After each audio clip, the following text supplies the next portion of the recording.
There's a new force of nature at hand, stirring all over the world. They are the young people whom, frankly, we have failed, who are angry, who are organized, who are capable of making a difference.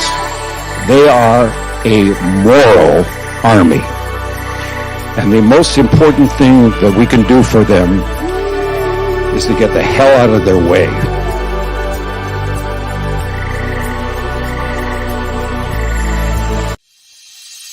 The youth of today, like Nelson Mandela, who is now hailed as an icon of peace, must be ready to be called terrorists.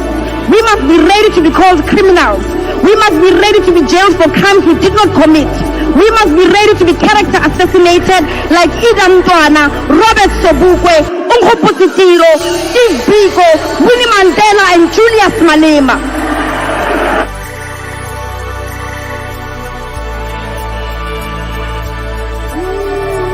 We demand that the people who have been arrested and abducted be released unconditionally as a sign of goodwill. We demand that there be heads rolling in the police department because there are people who gave those orders. We demand as young people that you respect our lives, that you stop killing us. One life was one too many. There are people who will never walk again, and that's why we walk on the streets. And we demand that you follow this constitution, because all sovereign power belongs to the people of Kenya and shall be exercised only in accordance to this constitution. And remember that while you can kill a revolutionary, you cannot kill the revolution.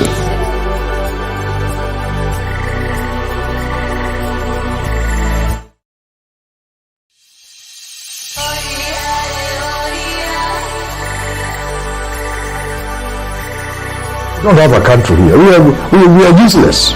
If it was for us, I would say, let's destroy this country. Watch it. But for our children and grandchildren. And that's why I support them. Let them teach us a lesson. Because we are jokers.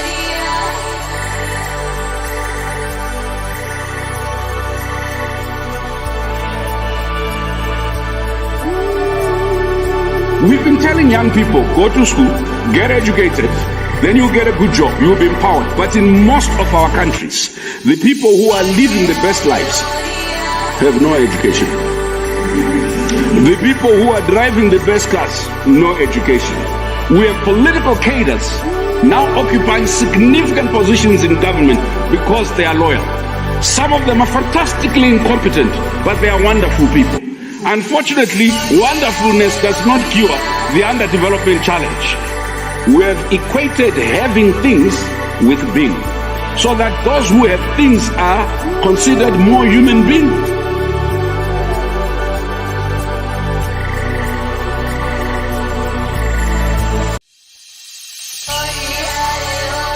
There's a new force of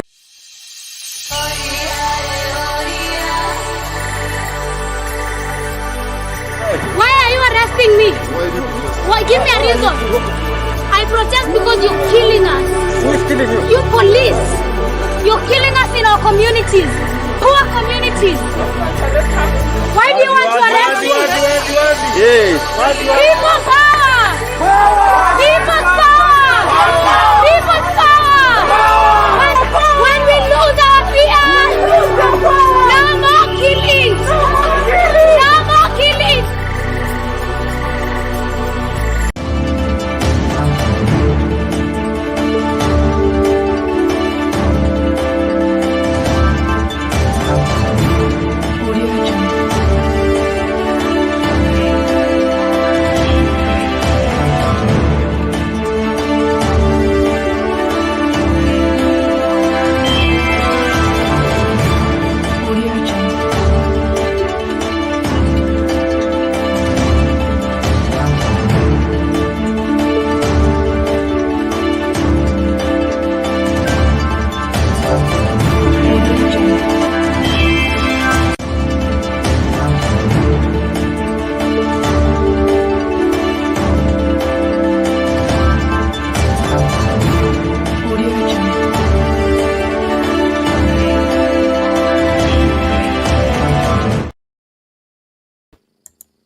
Greetings to you, ladies and gentlemen. We appreciate each one of you for making time to join us. This is Sound Candid Talk, open forum political discussion show, the show that gives you an opportunity to air what you feel and think about the latest development on our political front. We salute each one of you for being here for us and ensuring that you put the interest of our country ahead of your personal quest of whatever it is that you wish to achieve. Well, our politics are on the far fast lane in terms of twists and turns and events that are leaving a lot to be desired in terms of, are we really serious about fixing this country, or we just want to play political games and end up with exactly the game that we are playing, other than getting what we need to do to make this country work actually work. It appears to me that the majority of the players in the politics are not serious about making this country work for the benefit of the Kenyan people.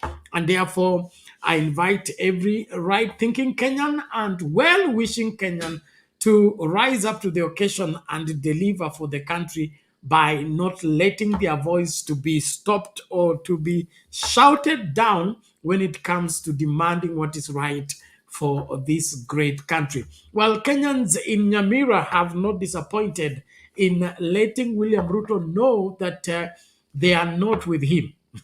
They are not with him, and they are not in support for his games and gimmicks at the expense of their livelihood.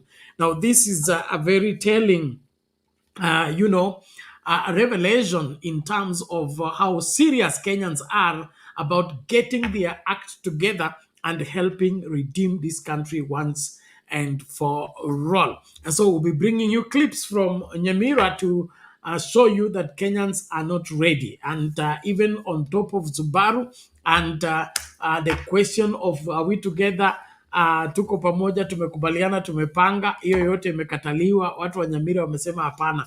Hata masuala ya university wasema hakuna kukubaliana. So William Ruto needs to go back to the drawing board. His political gimmick is not working, and that is why we are looking at Kenyans reject the Ruto-Raila experiment of so-called broad-based government, which was a kind of, I thought, whatever, imagine that it will sweep across the country and probably get Kenyans on board.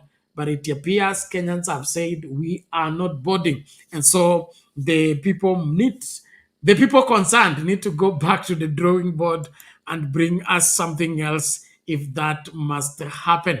Well, on the other hand, there are these damning revelations about our date because as a country, if there is anything that has featured most and has been an excuse for the Ruto administration to withdraw the subsidies and leave Kenyans helpless, was been that the country has a lot of debt to pay. But the insiders into Treasury and insiders into previous government like Jimmy Wanjigi are giving us contrary information in terms of the revelations on actually is called debt in this country. It appears that debt in this country, it is an avenue for corruption and nothing more or nothing less. And it is just another crime scene, to say the least. And so we will also be diving into that as we discuss. And of course, I put up the poll question tonight, and we are asking a straightforward question. Do you think corruption is a government project in Kenya? Do you think corruption in Kenya is a government project? Because from the videos and the clips I'm getting from these discussions with Jimmy Wanjigi, it leaves me, sick completely. Because I don't think this is how things should be done. Even if it has to be stealing, must you steal everything and carry everything and turn it into your personal property and then make long-suffering, hard-working Kenyans to pay for your stomach.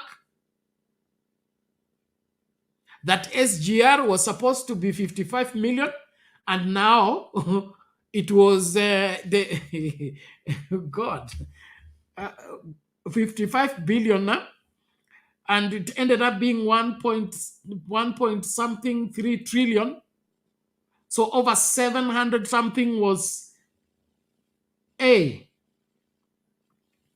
Wakenya, kazi kwenu, mtakomboa inji ama mtaiacha hivyo?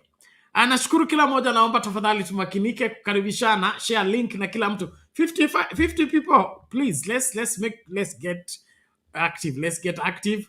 Watu wa Facebook wajakuja, 33 people Sound Candy Talk, 20 people Sound Candy Talk live. Let's be here. Yesterday we couldn't make it, our internet was beaten down, so we couldn't do nothing.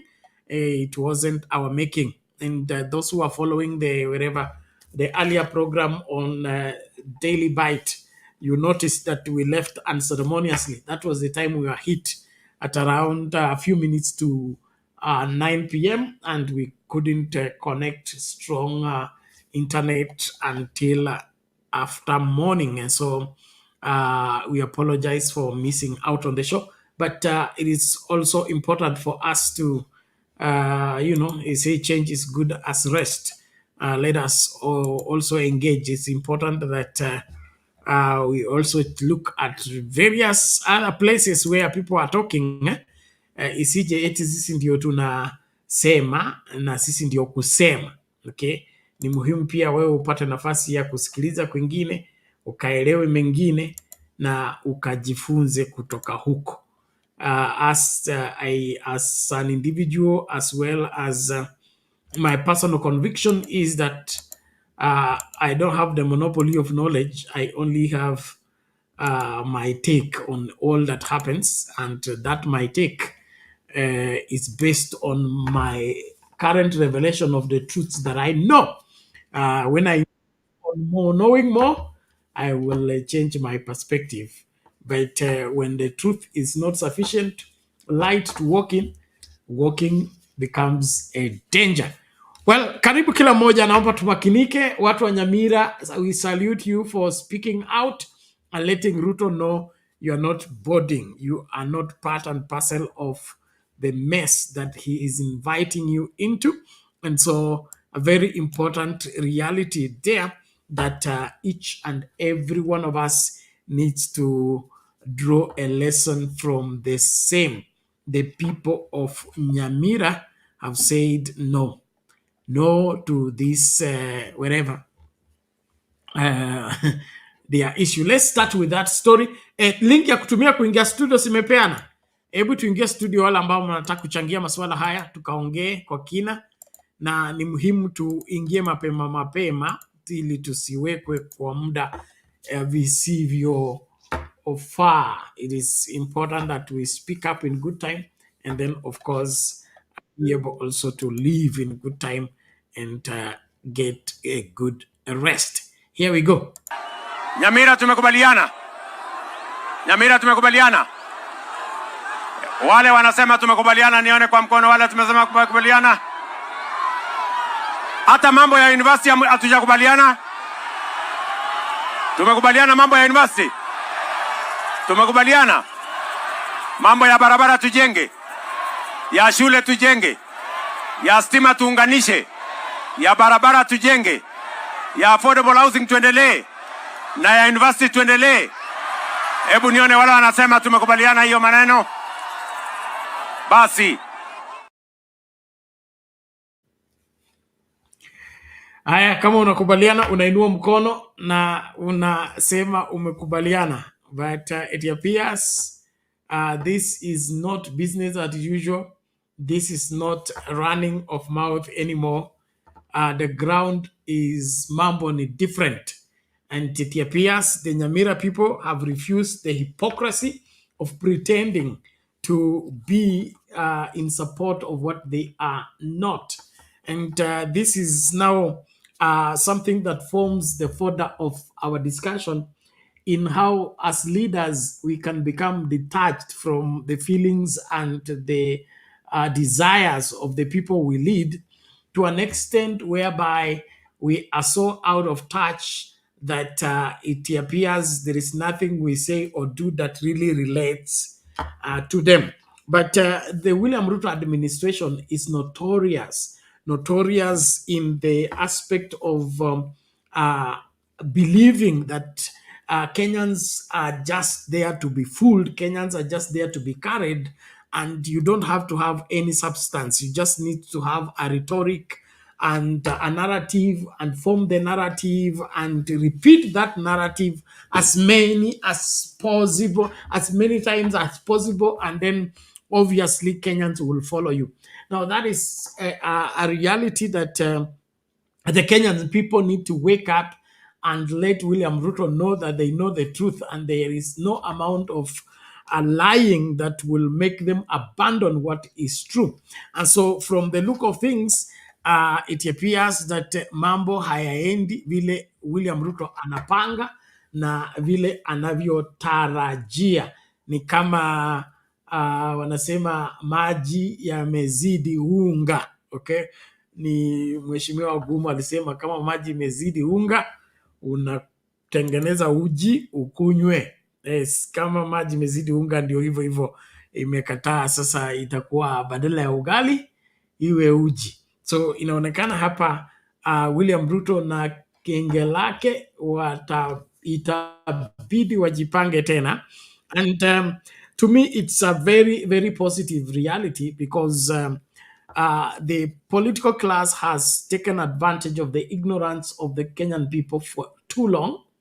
And it has been very bad in the sense that whatever they do ends up hurting Kenyans badly, but they seem not to care. Okay, they seem not to care, and that to me is bad.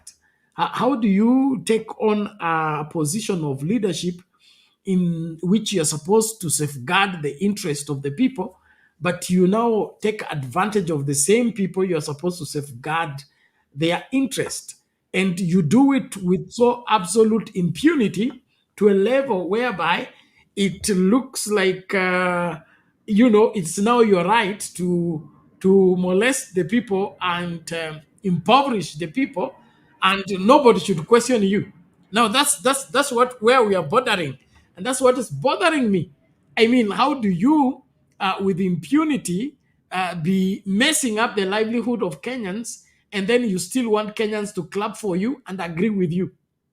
I mean, have we become that stupid to a level whereby that this is obviously hurting the economy, is hurting the livelihood of Kenyans, is hurting the future of the country, and yet somebody is still demanding that we agree with them? Something has to happen, and in this country, I think we are at that breaking point. So tafadhali karibuni kwa studio tukachangie masuala haya. Bwana Green, karibu kwa show. Esther Stoll, karibu kwa show. Boss Lady, welcome to the show. Tunim Hamud 77, welcome to the show. M&A, welcome to the show. Talia Blessings, William 001, karibu kwa show. Freedom, welcome to the show. Michael Ngige, welcome to the show. Henry Juma, welcome to the show. Azi Abe, welcome to the show. Green, welcome to the show. G-Tech Services, karibu kwa show. Okay, thank you. Na this one is Engineer Kariuki, karibu kwa show. Asante sana kwa kuwai. Irene K, karibu kwa show. Simba Omar Said, welcome to the show. Thank you so much for being here. Asante sana. Nani mwingine? Naomi, asante kwa kuingia na kufika. Naomba tuendelee kukaribishana. 103 people, 64 Sound Candy Talk, 36 Sound Candy Talk live, 3 people Facebook. Link ya kutumia kuingia studio nishapeana. Tafadhali tumakinike kuingia studio tukachangie masuala haya. Kwangu mimi haihitaji kuelewa.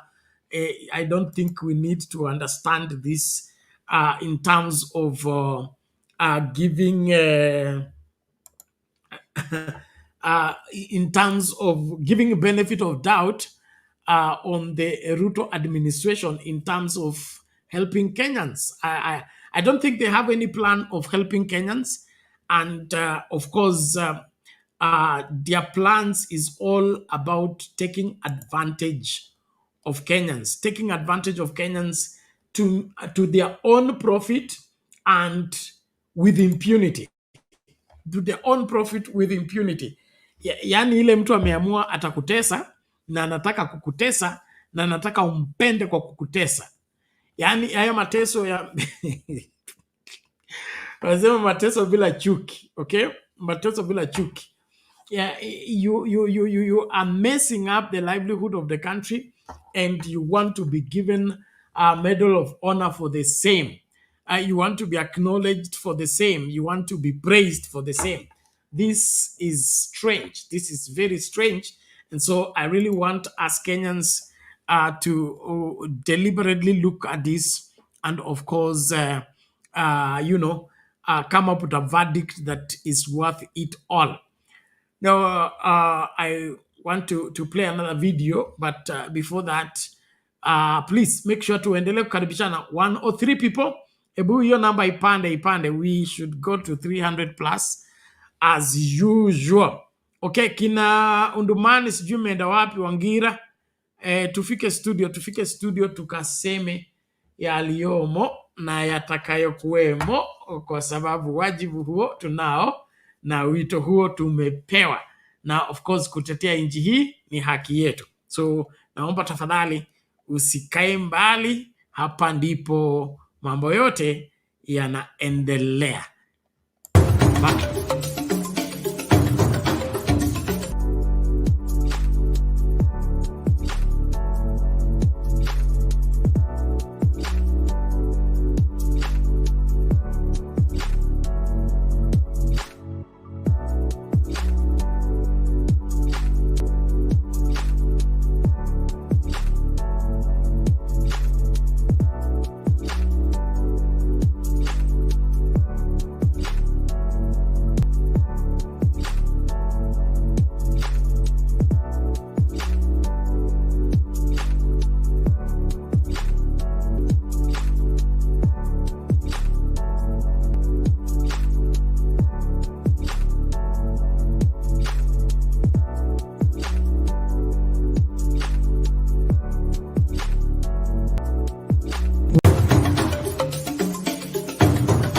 Tuko bora kwenye mitandao ya YouTube, Facebook, TikTok na X kwa taarifa tendeti, udadavuzi mwafaka na makala muhimu yanayokuhusu. Tazama Sound Candid Talk upate ufahamu.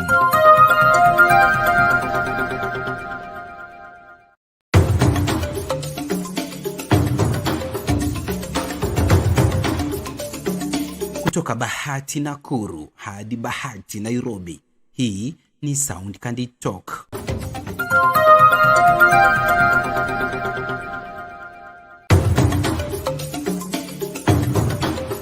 Kwenye kilele cha Mount Kenya. Hao watu wasiwadanganye.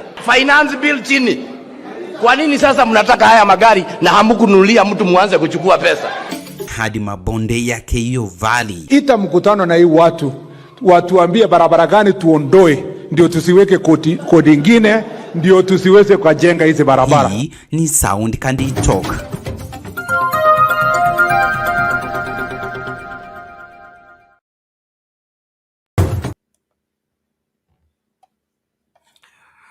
Okay, welcome back, ladies and gentlemen. We are glad you're watching. Thank you so much for being here. We salute each one of you for your input and, of course, participation into the program. Let your voice be heard. Let your stand be known on matters Kenya and how it is being run by the William Ruto administration. And that's the whole essence of our being here.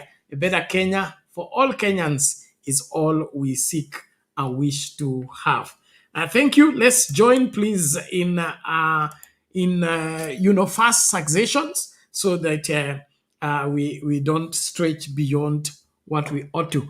But I'm happy Mr. Wangira is here. Wengine tuingie studio. Wale ambao mnangoja tu wakati tunafunga ndio tunakuja kujaa, hapo tutawadisappoint tuacha confess tu mapema. Kwa hivyo ni muhimu kila kitu kifanyike vizuri. Asante. So, Bwana Wangira, hali vipi?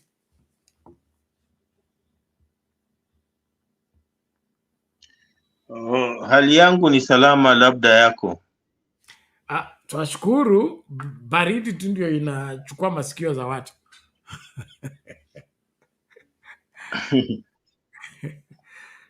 Ni baridi tu. Of course, na uongo wa kutenga. Okay, wacha nichangie kidogo. Let me just make a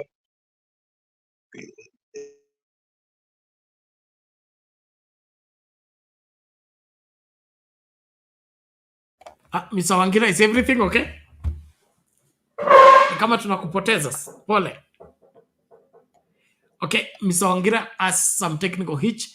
Ladies and gentlemen, let's keep liking the video. Let's keep inviting each other. Watu wa TikTok, tafadhali samahani. Share your live like video. Tap the screen. Let's enjoy the show and let's make the show work. I appreciate everybody. Asante sana. So tafadhali tumakinike. Mr. Wangira, you need to fix your internet. Ni kama umepigwa dafrau, rekebisha alafu utarudi.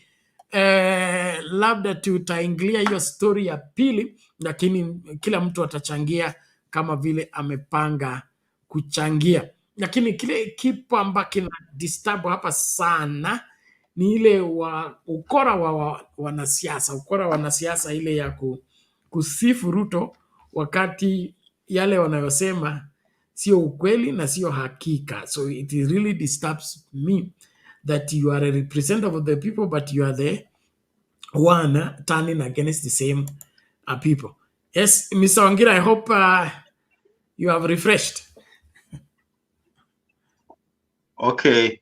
So I was saying that, if William Samoei Ruto thought that he was out of the woods, then, he should, analyze the type of reception he received in Nyamira today. In Nyamira, the people of Nyamira were not amused, seeing him around there.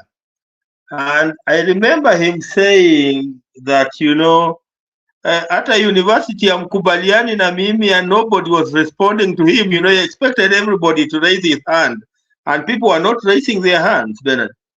I remember it's William Samoei Ruto who told us that, watu sio wajinga.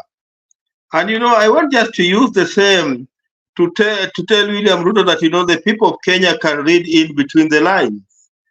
Bernard, there were issues that the JNCs, raised. And, that has been my departure with my former party, ODM. There were issues, specific issues that, the JNCs raised. And, these issues have not been tackled. Other than, seeing the change of uniform by incorporating members of, of ODM into government. These issues have not been tackled.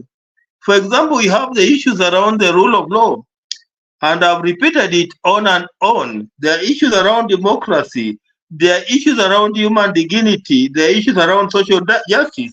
There are issues around human rights, Bernard. There are issues around good governance. These issues have not been tackled at all. For example, it's a good morning. Yesterday I was watching news, and there are still people who are looking for their lost kids. People, their sons, who participated in the demonstrations, and they are nowhere to be seen. There was a gentleman, who the only thing that he has been left with is a picture, that he's walking around with. So there are issues that around the Gen Z's revolution, what I'll call the Gen Z's revolution, that have not been tackled at all. And even before, William Samoei Ruto tackles, what was the real issue around the Gen Z's, we are seeing him, in Nyamira trying to promise people, trying to make more promises to the people of Nyamira. And you cannot keep on making promises even before you fulfill, Bernard, what you promised earlier. You know, there are earlier promises that William Samoei Ruto made, he never fulfilled. There are issues around Gen Zs that he has not tackled.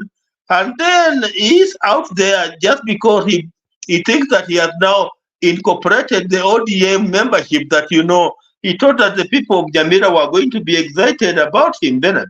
And, you know, I believe he must have been very, very disappointed because, you know, the clip is out there. The people of Nyamira were not amused. They were not amused to see him, perhaps among them, Bernard, because, you know, William Samoei Ruto has been Jamawa, what we call stories of Java. Every time he comes around, he give you stories and, you know, make promises, even where you know that, you know, he's not going to fulfill what he has promised. So, you know, the people of Kenya are becoming tired of this leadership, Bernard. It's because the people of Kenya are becoming tired. Either they are becoming tired or they are tired with this leadership, Bernard. You know, they could have been defeated. They could have been pushed to the wall that they cannot do much now. You know, after him having incorporated, you know, Raila Odinga, you know, the Gen Z team could have gone down, Bernard. But the issues that, you know, the Gen Zs were raising still stand. And, you know, the people of Kenya could be saying, sasa umetushinda leo. What do we say that, you know, you could have won the war, but you have not won the battle. You know, the people of Kenya could be telling him that you have won the war now, but we are telling you that you have not won the battle. Okay, continue, and let us wait and see come 2027 whether things will be the same, better. So, you know, what happened in Nyamira was a message to William Samoei Ruto that, you know, the people of Kenya are not excited about his leadership. They are not excited about his leadership at all, at all, at all. In fact, if they were to give him, if they were to rank, you know, his leadership, perhaps they will give him below 1%, Bernard. You know, those were the indicators that came from Nyamira. Because, you know, William Samoei Ruto is a gentleman, you know, who likes, you know, where, you know, he can excite crowds. But, you know, in Nyamira, you know, he tried, but he could not excite, you know, that crowd. And again, there's the local politics in Nyamira, where the governor, Bernard, you know, has not been doing well, you know. Nyaribo, their governor is called Nyaribo, you know, his performance has been below par. And you remember during the demonstrations, you know, the Gen Z demonstration, you know, one of the demands was that, you know, Nyaribo should go home. And, you know, if you see now Nyaribo being part of, you know, William Samoei Ruto team, the guy that the people of Nyamira believe as governor, he has done zero, Bernard. Then the people of Nyamira could be asking themselves that, what is this now? You know, this Nyaribo guy here is our governor. He has done zero. And, you know, we are seeing you, you know, making you part of his party. What are you trying to tell us, Bernard? So, Bernard, going forward, you know, the people of Kenya can read in between the lines, you know. They can join the dots, you know. Those people who thought that, you know, they can take the people of Kenya for granted, Bernard, it's no longer going to be very, very possible. Because, you know, the people of Kenya can read for themselves, they can join the lines for them, the dots for themselves, you know, they can read in between the lines. And that is what, you know, came out clearly today in Nyamira. And, you know, that should be a lesson for William Samoei Ruto going forward, that if he wants to perhaps get re-elected in 2027, he needs to come up with another new way of doing things. Because if he continues with the same style of doing things, Bernard, then, you know, it will not be business as usual. Let me just stop there and allow somebody else to come in. Thank you. Okay, asante sana Bwana Wangira, tunashukuru. Labda umesema mengi, lakini hujatuambia ni lipi haswa ambalo linakera watu wa Nyamira. Ni kwamba hawataki promises ama Ruto hawasikilizi? I've answered you, Bernard. I've told you that there were issues that the Gen Zs raised. And these issues were cutting across board. You know, there were the same issues in Bungoma. There were the same issues in Nairobi. There were the same issues in Nyamira. These issues have not been tackled at all, other than the change of uniform, Bernard. Nothing has been tackled. And, you know, we are seeing President William Ruto, is back into business as if, it's business as usual. And that is the reason why perhaps the people of Nyamira are not amused, because they're asking themselves, what has really changed? You are coming here to give us promises, and you have been giving us promises. What is new? So, they are not saying anything new. And that could be the reason why they gave him a lukewarm type of reception today. Okay. Now, my question is, how best would these issues that were raised, in your opinion, they should be addressed, or at least be seen they are being addressed? Because it appears here there is conflict between what Ruto wants for Kenya and what Kenyans wants for Kenya. Okay, and according to Ruto, what Kenyans wants is a broad-based government. According to Kenyans, they want this and this done. So I want you to, if you are in the shoes of William Ruto and you got those issues from the Gen Z and the rest of the Kenyans, how would you want them to be addressed and be seen they are being addressed, other than what William Ruto is doing? Bernard, first, don't call it broad-based. We are calling it bread-based. That is bread-based government. Yani bread mukate-based government is not broad-based. Is bread-based, because it's bread for the few. My favorite bread is called it's called Broadway. It's bread. I'm always like Broadways and Elliots. So let us say so it's Broadway-based government, where the few like you can enjoy a slice, Bernard, William Samoei Ruto could have come up with a matrix on how he was going to handle issues around the Gen Zs. For example, Bernard, I've repeated, the reason why, I walked out of ODM was on the issue of human rights, Bernard. That's something that has really pained me. Bernard, you cannot have 60 young people dead, buried, their parents are mourning, and you're not, you're assuming as if it's business as usual, Bernard. After the appointment of the new cabinet, Bernard, William Samoei Ruto has not told us what he's going to do about, the human rights violations, and where we ended up losing 60 young people. He has not told us. And we have families that are hurting. And, these families come from all over. They come from Kakamega, they come from Busia, they come from Nyamira. There are families from all over that are hurting.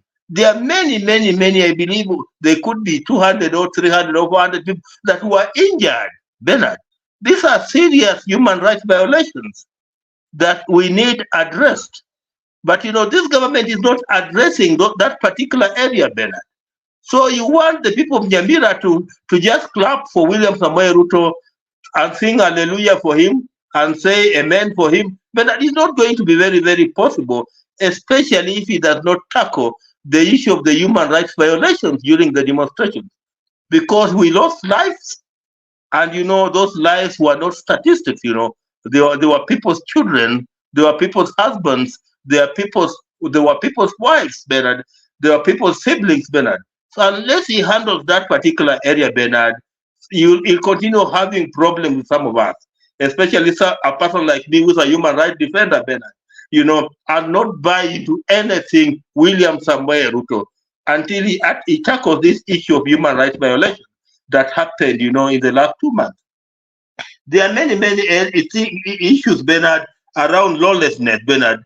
Around lawlessness, Bernard. You remember the last demonstration that we had just last week that were attended by very, very few people. Very, very few people. In fact, the number of the young people who attended that demonstration were very few. But look at the way the police were behaving. Look at the way the police were behaving. Look at the way the police were even tear gassing members of the press. Is that how we want to go?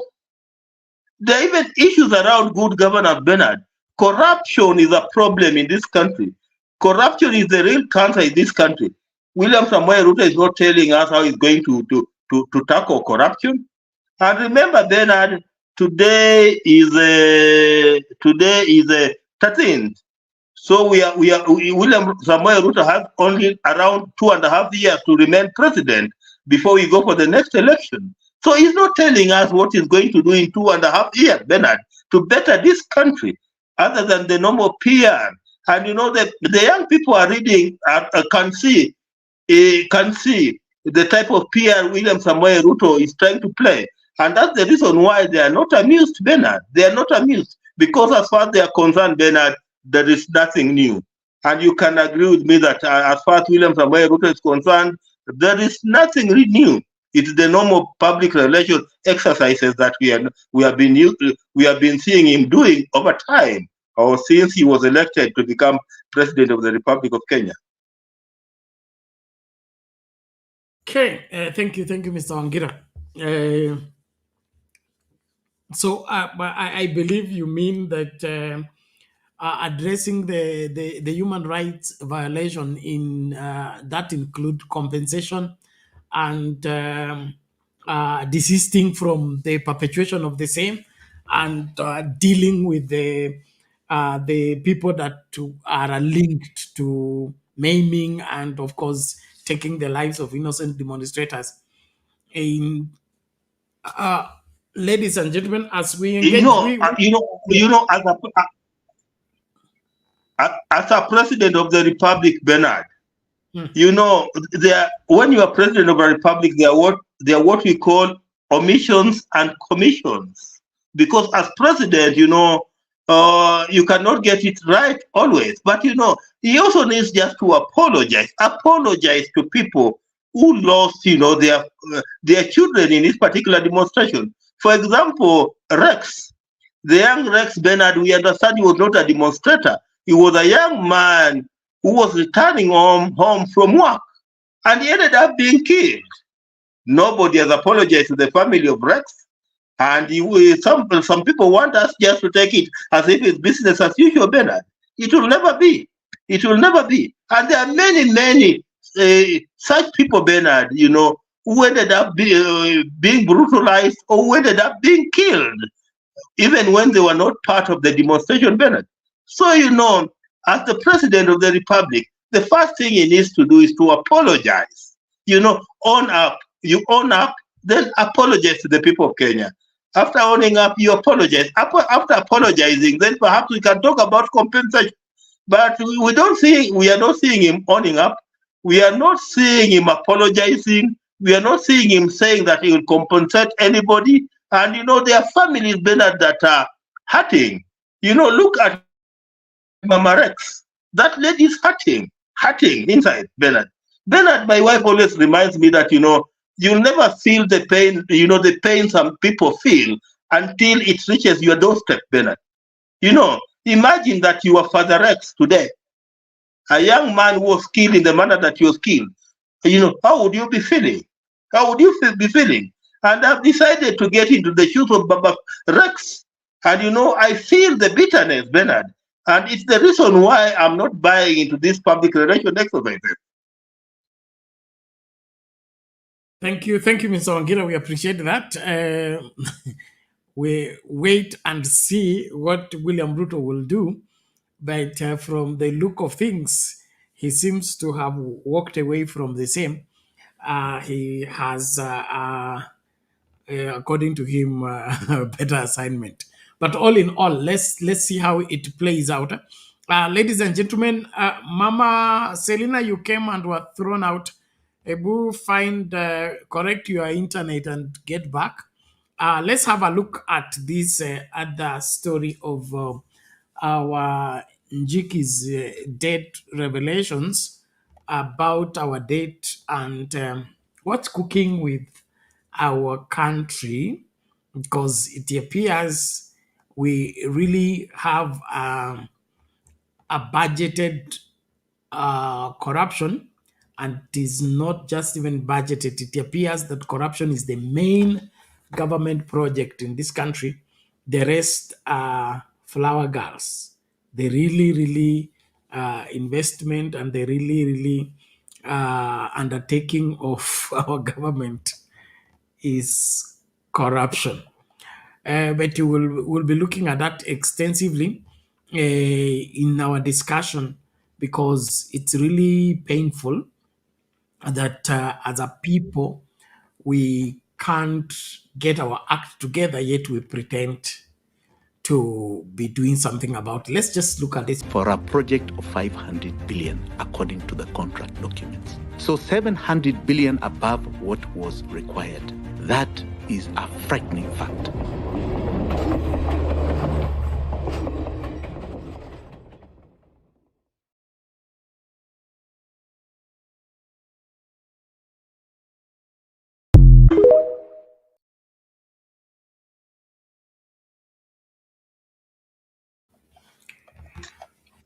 Well, ladies and gentlemen, there you have it. Just a moment, Mr. Wangira. There you have it. I may not, okay, I don't have a way of verifying all those claims, but taking it as it is, if it is the gospel truth about our country and how the treasury is operating, then there is no wonder we are where we are, and we may never get where we are until we change our approach. Who takes a project of 55 billion, turns it to 500 billion, then spends 1 point something trillion on the same and pretend like nothing has happened? Are we still alive? I mean, is this country still in the hands of Kenyans? Mr. Wangira. You know, I was reading a post by Grand Mullah, and he was saying that while in the West, you know, people join politics, you know, to advance, you know, their political theories and make history in what they believe in. In Africa, people join politics to steal so that they can become rich. I know that the SGR project was done during the reign of, you know, President Uhuru Kenyatta, but you know that does not exempt us from analyzing it. Looking at the video that you have played, Bernard, is such a sad thing, because you know this was a private initiative according to that video that you have played. And this initiative was only going to cost 55 billion Kenya shillings. Then when another regime came in, Bernard, it got involved in what was supposed to be a private initiative where government was not supposed to have been involved. Then they went into new negotiations, Bernard, with the Chinese. So imagine, so the Chinese say that now, you know, the project is going to cost 500 billion. Imagine we are now moving from 55 billion to 500 billion.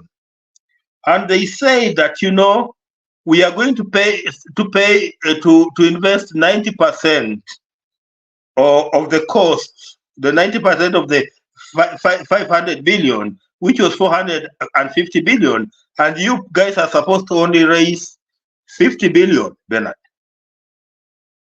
That's what I got from the clip. But eventually, you know, we hear that instead of the government of Kenya paying 50 billion, the amount of money that was paid, Bernard, was 644 billion. 644 billion. So 644 billion plus, you know, the other 500 billion, you know, that's almost 1.1 trillion. So are they telling us that the SSGR costed, Bernard, 1 trillion Kenya shillings? You know, we are being, you know, we are being governed by criminals, Bernard. People who are generally criminals. People who should not be anywhere near power in this country. People who have come, you know, to wreck this country, to fleece this country, to loot this country, Bernard, and to leave it dry, Bernard. People who don't care about your child and my child, Bernard. Me, I'm an ordinary person, Bernard. I don't, the type of work that I do, Bernard, does not allow me to get even a shilling in form of bribe. So anything that I earn, Bernard, is lawfully earned. I don't get even a shilling as a bribe. And I believe it's the same case with you, Bernard. So are they telling us that, every Kenya should find a way or a hole where he can get bribes or where he can steal? Is that the precedent that they are trying to set up, Bernard? No wonder, Bernard, we are seeing, cabinet secretaries who after 22 months, Bernard, they are telling us that, their wealth has increased by, 150 million, 200 million shillings, Bernard. If you have such an opportunity, Bernard, and you are a criminal, what will stop your wealth from increasing? What will stop your wealth from increasing? And I told you, Bernard, the other time, and I've repeated it here. I told you that I don't have any problem with my former party leader, Raila Amolo Odinga.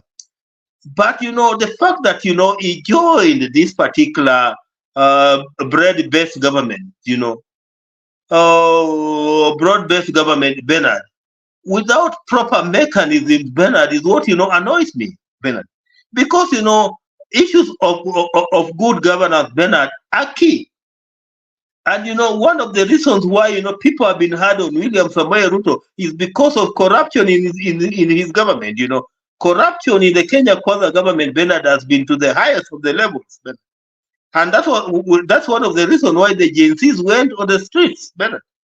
Then you are joining the same person, Bernard, without, coming into an agreement on how you are going to fight corruption, Bernard. Are you joining him so that, Bernard, you can also get on the table to eat? Has Raila Odinga joined William Samoei Ruto so that he can also get on the table to eat? These are the questions that we are asking. It's not that we have any problem with Raila Odinga, but, they are very, very genuine questions that we are asking, Bernard. Because, we are living in a country where, wealth is being stolen, Bernard. I was just reading the 1963 Constitution before Mzee Jomo Kenyatta, messed around with it, Bernard, in 1969. We had better arrangements, even through the Senate, then through the Senate and what was being called the House of Representatives, Bernard. We had better mechanisms. We had regional government, we had a better way to run Kenya in 1963. That if we took that particular direction, Bernard, in 1963, the way we had agreed at the Lancaster Conference, Bernard, perhaps we could have been where Singapore is. We could have been where Malaysia is. But because people wanted to steal, Bernard, they decided to mutilate, the 1963 Constitution to come up with what was called the 1969 Constitution. And that's where the rain started beating at, It has been stealing about stealing, stealing about stealing. Mzee Jomo Kenyatta in 17 years accumulated. When Daniel Arap Moi came in 24 years, he accumulated, Bernard. I don't know much about Mwai Kibaki, but we know about Uhuru Kenyatta also for the 10 years he was president. You know what he did. William Samoei Ruto is president today. The records are there, Bernard. Is that the direction that we want to take as the people of Kenya? So where is the future for our kids, Bernard? Where is the future for our children, Bernard? If this is the trajectory, where is the future for our children? And that's the reason why some of us are very, very bitter. Because we know that this country is being messed. You remember, this country is being messed, Bernard. You remember the other time I told you about Wabezi. Bernard, Kenya, the Kenyan leadership is all about Wabezi, How much can I accumulate, Bernard? No wonder there are people who can afford a 1 million wristwatch, Bernard, when you can hardly afford a 4,000 one, Bernard. So, the scenario is not very, very good in this country. And, that's where I get disappointed with Raila Odinga, Bernard. He could have allowed the Gen Zs to do their thing. The Gen Zs could have been allowed to do their thing, Bernard. But, by him becoming part of the broad-based government, Bernard, he has put a brake on what was a good cause for this country.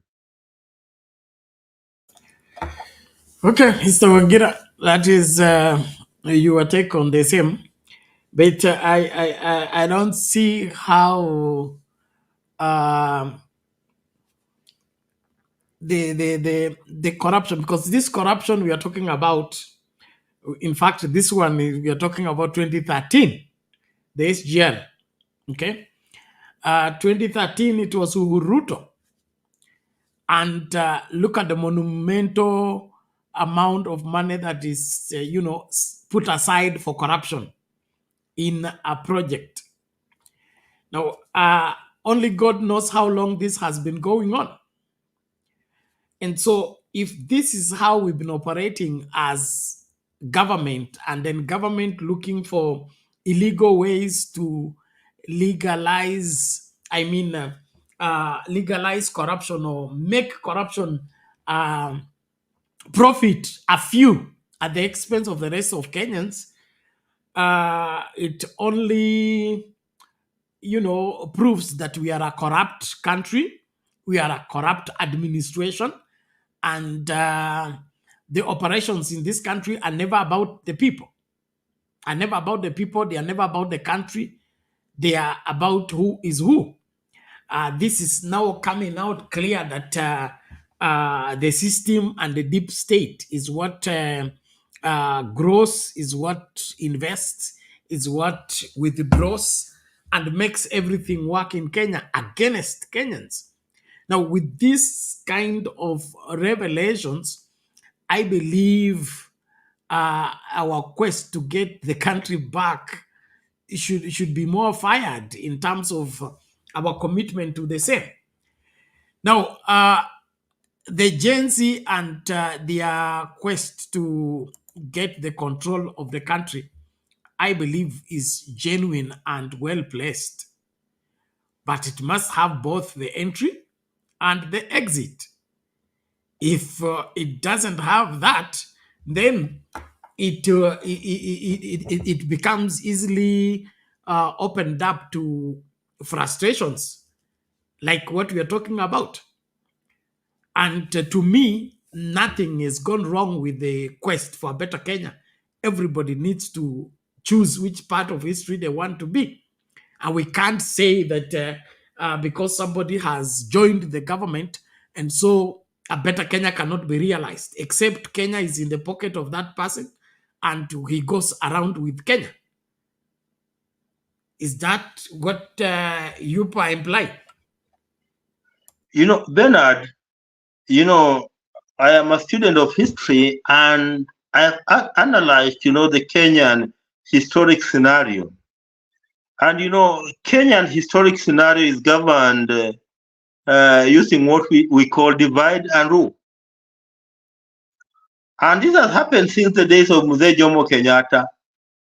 Then came in Daniel Arap Moi. Then even Mwai Kibaki, it was divide and rule. And I believe even the young man who left Uhuru Kenyatta, it was divide and rule. But at any time, a strong force comes in, something must be developed, Bernard, to reduce the firing of this force. Something, since the days of Mzee Jomo Kenyatta, remember during the days, Mzee Jomo Kenyatta, came up with, the tribal angle, where, he was pinning his community against one of the Kenyan communities. And that was the divide and rule, so that, members of his community were seeing, one of the other Kenyan community as the source of the problems of this country. When the source of the problem of this country were not, in fact, that particular community that was being accused. The same thing, happened during Daniel Arap Moi, and especially after the 1982 coup, where it was the same script that was used by Jomo Kenyatta, divide and rule. And we saw the same tendency under Uhuru Kenyatta. And I believe it's the same thing that is being, is the same mechanism that is being applied by William Samoei Ruto, and he has succeeded, Bernard. He has succeeded because, because of the divide and rule mechanism, he has succeeded. And that's why I'm telling you that, for now, He has won the war.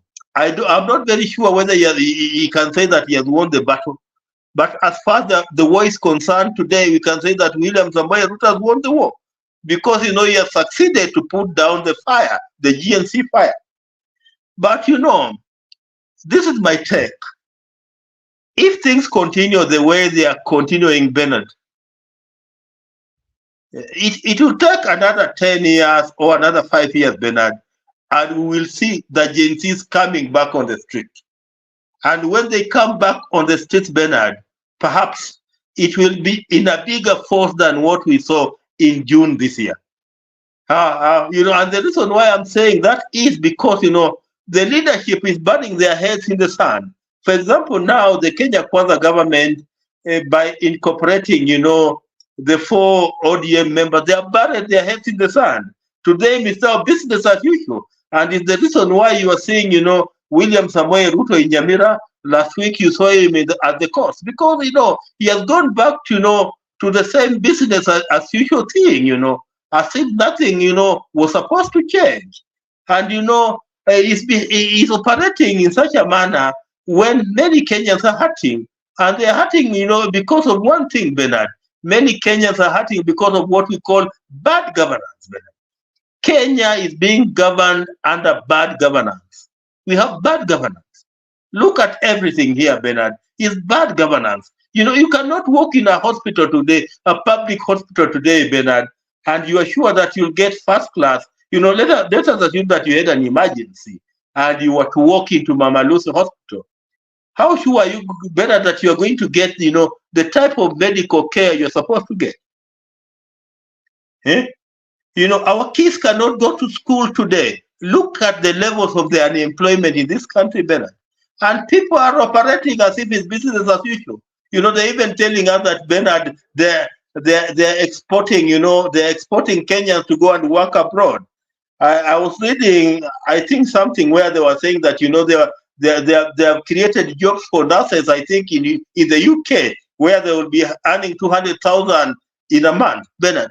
Majority of people love to work at home. That's why, we want a conducive environment in this country so that we can be in a position to work here. How many Americans are seen leaving America to go and work in Vietnam?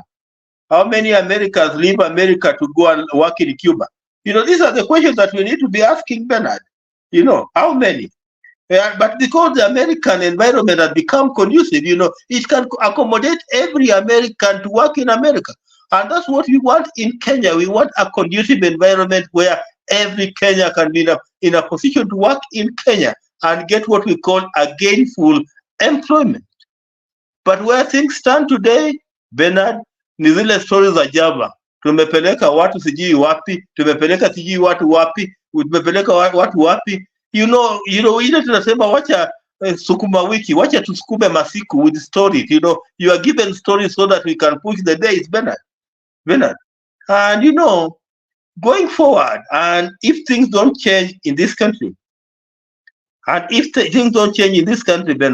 it's just a matter of time. And I'm telling you, the leadership can bury its head in the sand, but it's a matter of the time, Bernard. Because every year, Bernard, we are releasing 1 million young people from Form 4. 1 million young people who leave Form 4, Bernard. And when you leave Form 4, you want either to get a technical training, you want to get a job, you want to go to university. These opportunities are no longer there, Bernard. University has become beyond, the reach of a common person, Bernard.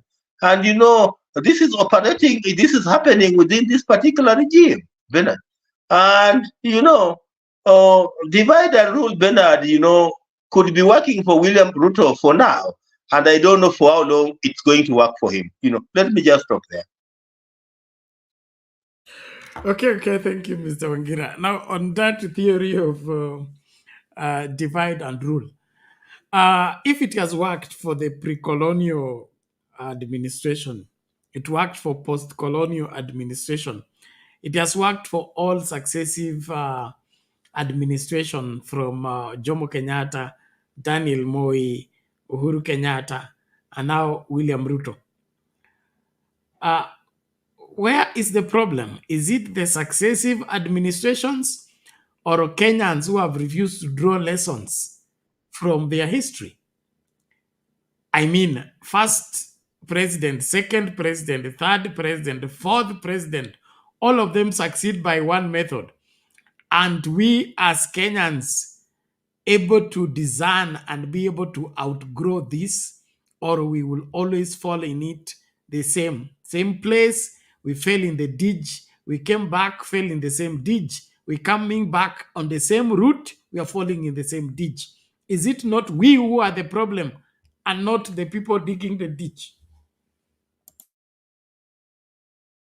You want me to answer? Yes. You know, Bernard, if you look at, you know, the Kenyatta era and the Moi era, you know, the economy was not that bad. And that's why, you know, even that's the reason why Moi even succeeded to be a dictator. You know, because the economy was not very bad at that particular time. You come from Kakamega and you tell me that people who used to grow sugar cane in Kakamega were being paid by Mumias. I come from Busia, we used to get paid for the cotton we used to grow. Coffee was paying, you know, jobs were not a big problem as such, Bernard. People who were joining university during Moi days were getting what was called boom. Boom was an equivalent of a salary to a student. And that's the reason why, you know, they were in a position to manage their regimes, you know, using the divide and rule mechanism. But, you know, especially for William Samoei Ruto, I think, you know, things have, you know, gone south because the economy is not doing very, very well. The levels of employment are very, very high, Bernard. The number of young people who are leaving school are many. They're in the millions, Bernard, and they don't seem to see hope, Bernard. And you know, that's the reason why I'm telling you that for William Samoei Ruto, even if he's going to succeed with his divide and rule, Bernard, it's not going to take long, Bernard. Because of the environment in which we are operating in, unlike the Moi or Kenyatta environment where the economies were not very, very bad. Today, the economy is very, very bad, Bernard, that people can read, you know, people can join what I was telling you, they can join the dots. They can read in between the lines. And you know, you saw what happened in Nyamira today. What happened in Nyamira today is a reflection of what I'm telling you, that as much as you are trying to divide so that you can rule them better, but the people can see you from 18. The people of Nyamira saw William Samoei Ruto from 18 better. And you know, it's not going to be easier for him to use the divide and rule mechanism to manage this country the way perhaps Jomo Kenyatta and Daniel Arap Moi did. You know, that would be my answer. Okay, thank you, Mr. Wangira. We'll revisit that. Ladies and gentlemen, as we continue the conversation, please karibisha mtu like video, and then please participate into the poll question. Huh? The poll question is straightforward. We are asking, do you believe corruption in Kenya is a government project? Do you believe corruption in Kenya is a government project?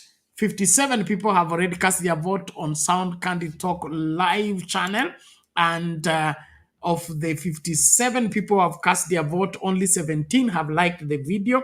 That is too low. And then, of course, the outcome is 89% say yes, 11% say no. Let's see how you have voted on this other channel.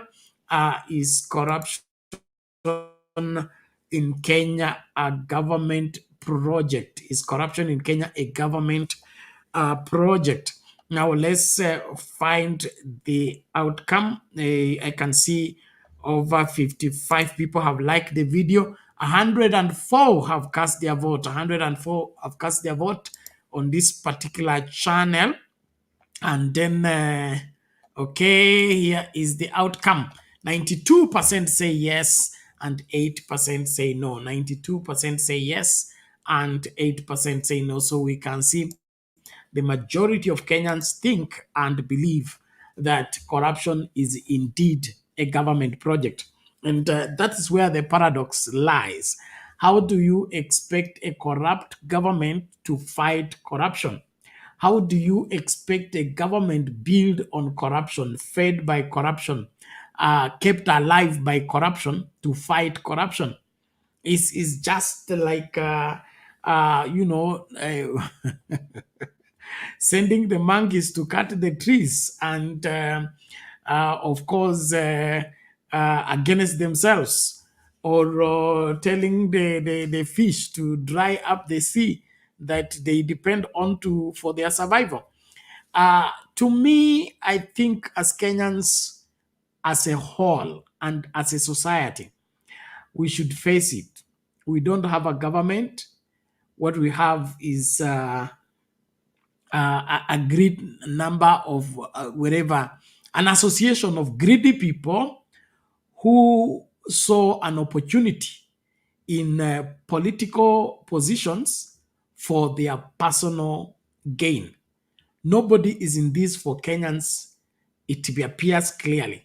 And it has not begun with Ruto. In fact, Ruto learned from his predecessors. And so we have, as Kenya, been taken for fools. And of course, the people that are sucking us dry are the same people pretending to be keeping us warm and, of course, dropping leftovers for us so that we don't make noise. But they are eating the whole of the loaf and all of the best of the nation. And if that is the case, a revolt is necessary. But that revolt requires more commitment, not this excuse-oriented approach to the same. Let's just get this video before Wangira comes in. And then wale mnaingia studio muwai mapema, it's going to 1 o'clock already. And by 2 o'clock, we'll be calling it a day. It is important that we remain within the framework of our time frame. Let's just watch this and then weigh further on the same corruption, a government project. Okay. When you start seeing a government struggling with paying salaries, Eric, as you mentioned, you've seen some of the government's people on television talking about the balance between debt and salaries. What are the priorities? We are teetering on what is called debt default. And I think Kenyans need to understand what that means to our lives. Ghana recently, December, went through a modicum of debt default. They could not meet their debt obligations. So what did Ghana do? They went to the IMF. And the IMF told them, before we look at you dealing with your debts, the sovereign in your country must understand and feel the pain first. Yes, CT. So Ghana calls in their bonds and says, now, if you have a bond of 10,000 shillings, you now take it at a discounted rate of 30%. So it shaves off people who had lent it domestically. Yes, basically it shaves off 3,000 shillings and says 7,000 is yours. Now this 3,000, come back for it in 3 years. The next 3 years is 0% interest, but in 3 years you come, we give you 3%. But it didn't stop there. They went to bank accounts because the threat of banks collapsing is huge. So they come to your bank account. They raid your current account. They do the same thing.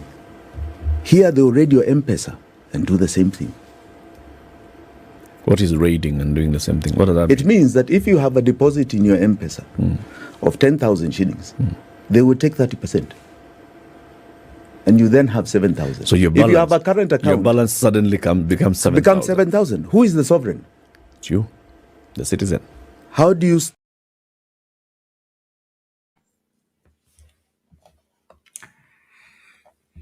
Mambo ni kama haya. Wanaongira, what is your take on that briefly? Tumlete huyu James alete uhondo.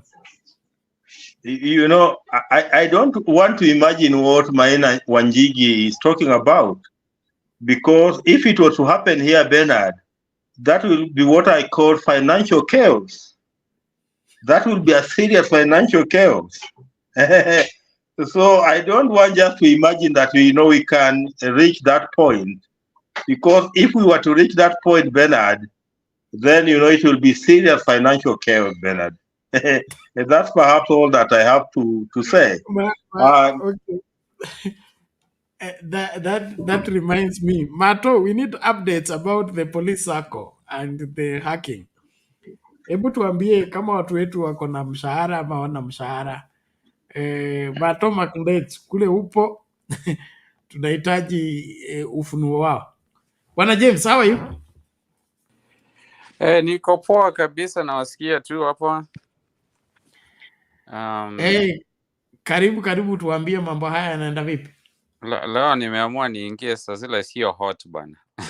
Sometimes I want to come in and it's hot. I'm like, acha nikae hapa penye niko, kwa sababu mahali mambo imechemka sana, unaweza mwagiliwa maji yenye haukuwa part, Yeah, so I mean, like, I feel like Kenya, and it's very unfortunate. I heard that the debate about, or that discussion about the divide and rule from back when Kenyatta was there, and all the way till now. The fact that it's true, we are in a society where divide and rule has been weaponized, and the sad part about it is that we know, that these people will do it year in, year out, regime in, regime out. Ruto has a special problem. The special problem that Ruto is facing is that the citizens of Kenya, especially the Gen Z, who came out in the streets, these are more learned people. These are people who you can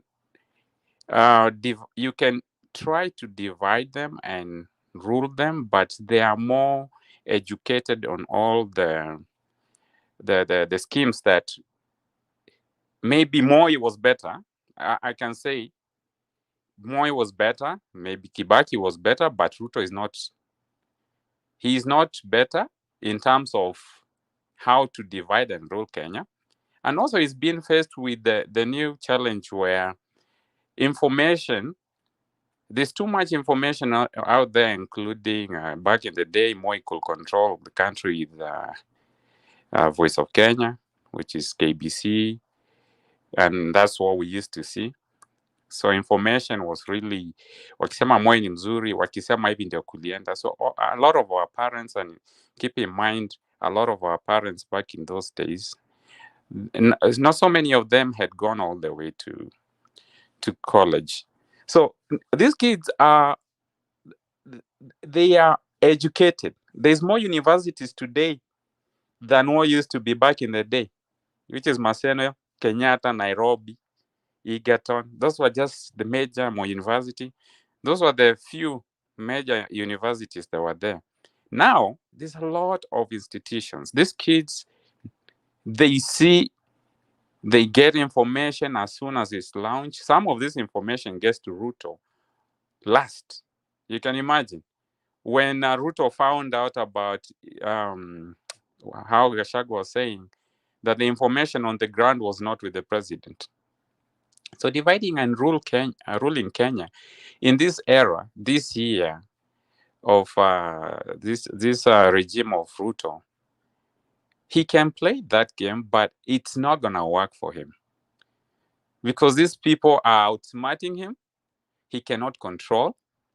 So whatever that he's doing, even though I think the other speaker, Waziri Wangira, was saying, dividing and rule based on how maybe ODM joined, some few people, some leaders in ODM joined the government, which makes ODM pretty much to join the government. Like, those are the things that I feel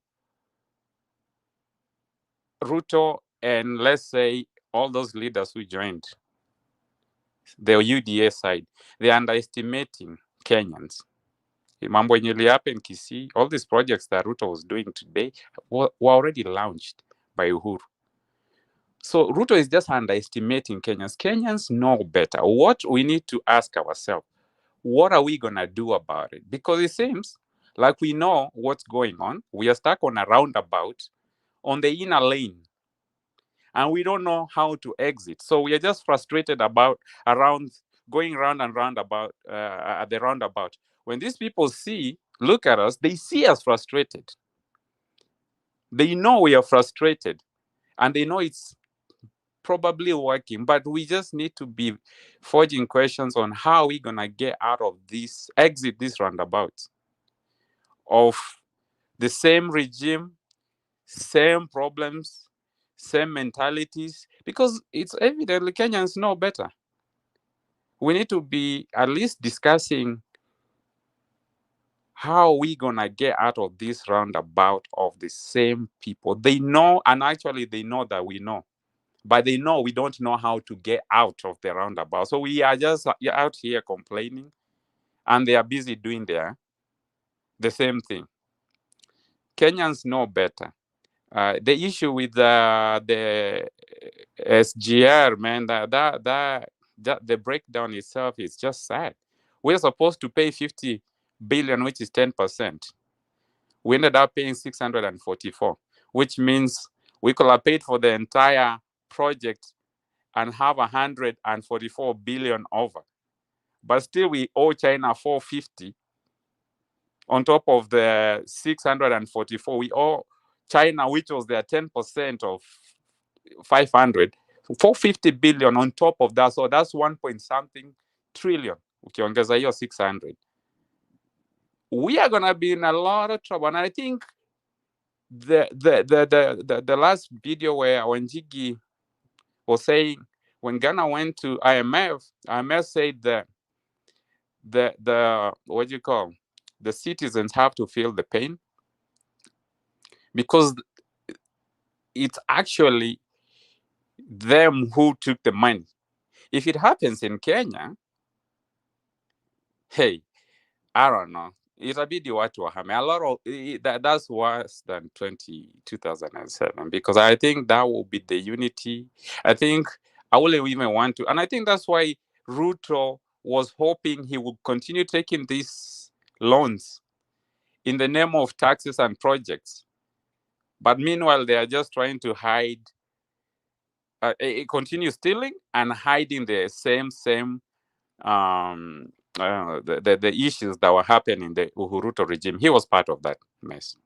Yeah, so I hope and I pray that we, the Kenyans, figure this thing out because Ruto is not going to figure. He knows we are the roundabout, but the minute we exit, he knows he's in trouble. He is not the solution to the country. And that's my submission for now. Okay, thank you, Bwana James. We appreciate that. Good analysis indeed. And Kenyans need to draw lessons. There is what I call political excuses. Okay, political excuses is when we find a reason not to insist on what is right simply because we feel somebody has either sabotaged us or somebody has left our group and joined another group. To me, that's an excuse. Another one is the so-called divide and rule. Divide and rule in the sense that should we now surrender because we've been divided? Can we have a part of us who will want to pull this thing to the final end? Like this issue about audit of our debt. I mean, how do we... I don't get it. That the SGR was to cost 55 billion. Okay? Then suddenly it became 500 billion. And then the 500 billion, China said it will give 450. and loan 90%.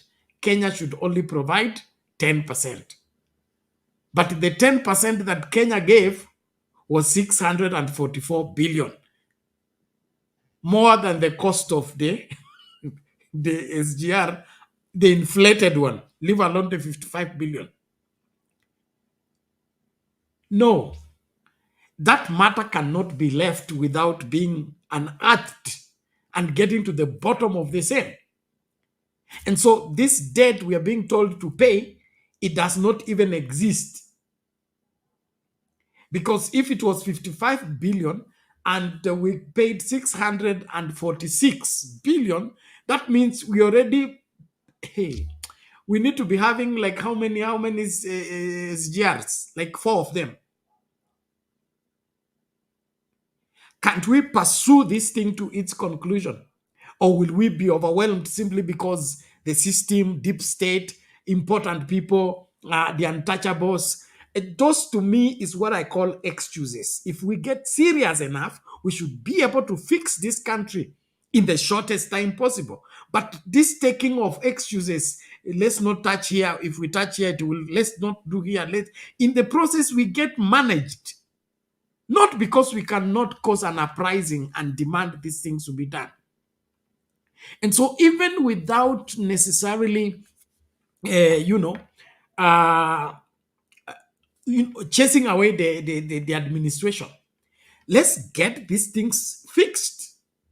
Insist on it long enough. We have been able to chase away the IEBC. We've been able to chase away Hassan. I remember Isaac Hassan with Macho's Mondays.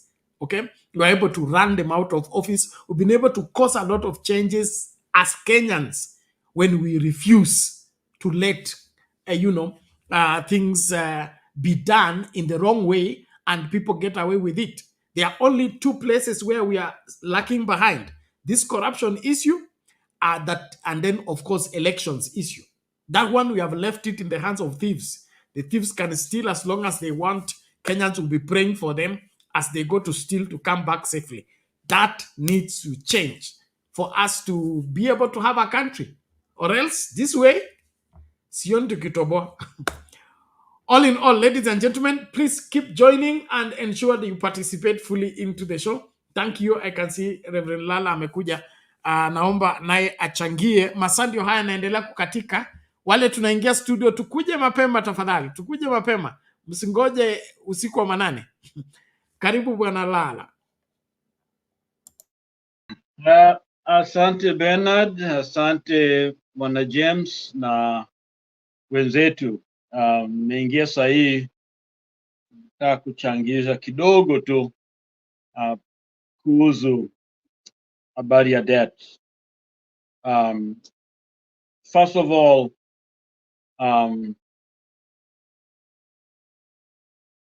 Ruto's administration and even previous administration, I think what they have done is to keep us from knowing the truth and the facts and details. So as long as you're kept that way, you're blind. And the idea behind democracy is really as about informed citizen, knowing what you owe, knowing what you can borrow, knowing what you have. But it seems as if blindness and opaqueness is what this administration is all about, to keep us ignorant. Remember, even Moi's administration, the idea was to keep people blind, so they would do things in the dark. But times have changed, because there are things that they did and they got away with, but we can't. They could torture people, they could beat people up, and nobody knows. They could put people in the Nyayo house, and nobody knows what's going on, and people getting tortured right there in those buildings. I think time has changed. Times have changed to the point where it is impossible to keep things unknown. including the debt that we have right now, especially when we know that we know how much it is. We're talking of, I think, 10 trillion Kenyan shillings that we owe. That is in March this year, which is representing 67% of our GDP. But the details which is available, yet they don't want us to know because of anger, frustration that many people have, who should be telling us this, yet they're not allowed to, and they're not given all the facts. And there are people who are literally, they have built their wealth on corrupt practices and on keeping us blind to the very fact that this debt, some of them has been stated clearly, Wanjigi and others, that we don't owe them. It's like somebody eating and giving you a bill to pay. And that's what they have been doing all along. They go and borrow and get the money and they're enjoying it. But time has come for us to know. We want to know what is going on. We want to know what the details are, because that's what Constitution expects of us. I think the whole idea of mitigating Constitution is to stop us from knowing the financial condition of our nation. So they will use anything possible. The bombings and the beatings and all these things is to stop us from asking the real question, because money, we know very well, is the weapon that is used even to stay in power. Ruto is there because of money. Even Uhuru was there because of money. So the flow of it means political power, economic power, the men in leadership, and they will be there as long as they keep us blind. So I think Kenyans should be mad. We should understand what is going on here and not relent till we know what is in the detail. And even to Mbadi, the new guy out there, we hope, I think we'll be judged by what you do with this information in that new role that you're playing. You know very well Baba can't protect you. GMCs will not protect you. Anyone will not protect you if you don't do the right thing. But if you do the right thing, I think there are people willing to sacrifice and be there to protect that which is right. So I think let us pull together as Kenyans and help bring complete change. Momentum is there. The mistake is when we are so scattered. Now, to the point where we begin to lose the momentum. And I'm telling you, if we don't keep the momentum, the Bible can be consulted under these circumstances. The Bible says when a demon leaves a body, when he gets out of a human being, and let me tell you, every human being without the blood of Christ is a candidate for the demonic activity. And the Bible tells us that when they leave, and then the person they left, the clean house they have left, this person play around and allow them back. They are not coming one, they are not coming two, they are coming 7 of them. So the first condition will be worse. Okay? So Kenya exactly in that spot. We have come to a point where we got to complete it. Let us see the strategies being used. Let us not fight amongst each other. Let us wait for the verdict, especially when you know somebody is also fighting like you. Okay? Let us put our energies together so that we don't allow the reverse. Because if that happens, then these guys who are interested on siphoning from the government will keep on doing what they are doing. And what will happen is that the debt will keep on going up. And those not even our debt, those are their debt. They go and eat and send you the bill. That's what they do. They use it for anything. They build, you see these helicopters that people fly with, politicians flying around with. Many of them come from corrupt practices, and we know this man is involved. Those buildings and those investments, even out of the country, we know Kenyans with buildings out of the country. As a matter of fact, let me tell Kenyans, at one point, I was renting here in the US from a Kenyan. Okay, how they got the money, I don't know, but I was renting from them, and these people are associated with the government. Okay, so the money stolen and invested all over. Okay, so when you are there and people are fighting for you, and you think things gonna get better by laughing at somebody else, I saw them, belittling some guy who was running, yet they don't know their menu in this political class, and plus those corrupt people, because they don't care. They are borrowing, and you guys are paying. I do believe that a lot of this money did not go to us, and even what we are paying for, there must be something. So we hope that Mbadi and this group and plus other people will work hard to give us the true picture of what's going on. We want to know how much we owe, how long we've been having this debt, how they build up to where they are, and what we need to know, because that is expected from our constitution, and that's what should happen to all of us, so that we be able to build, because we can't build without knowing something about this debt, because you are talking 67% of GDP. That is, we're basically slaves when you think about it.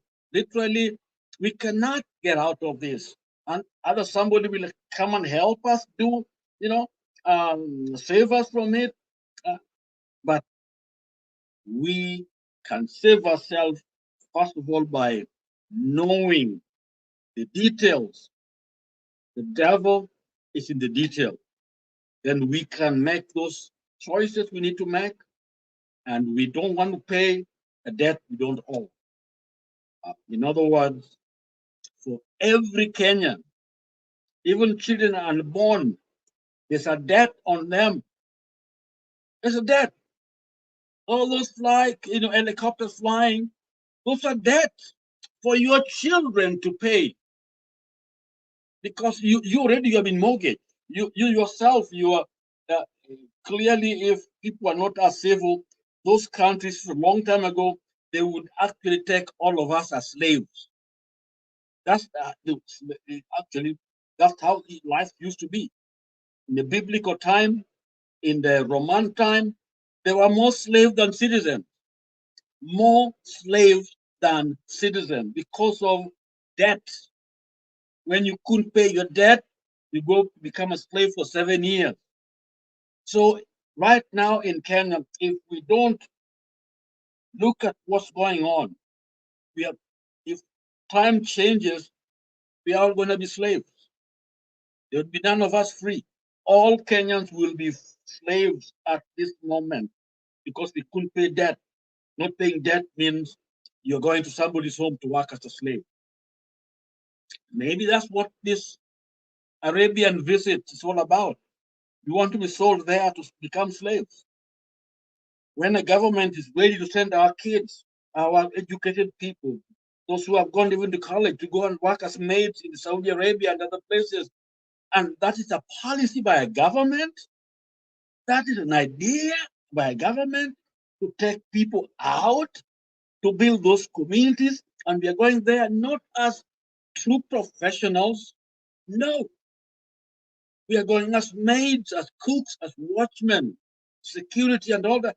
That is the job we are taken to in those places. And for our women to be used there by the men and animals, it is horrible. Kenyan women sleeping with animals.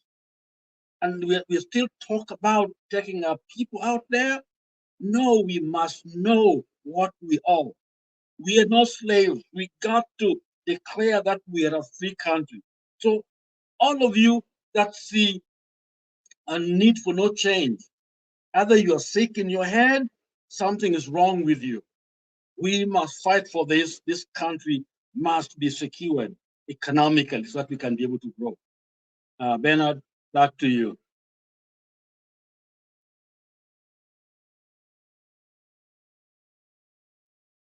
Okay, so Reverend Lalo, we appreciate that. Ladies and gentlemen, before we can switch to back to James, na wale ambao mnaingia sasa tumebakisha like almost half an hour. If no new people joins, we will be calling it a day by 2 a.m. It is necessary that we do that. But before that, this so the monumental corruption that we are witnessing is it seems to be now devolving back to back home, and there was a time I was really concerned about the excesses in the operation of churches and the selling of syllables, the pretext of miracles and all that.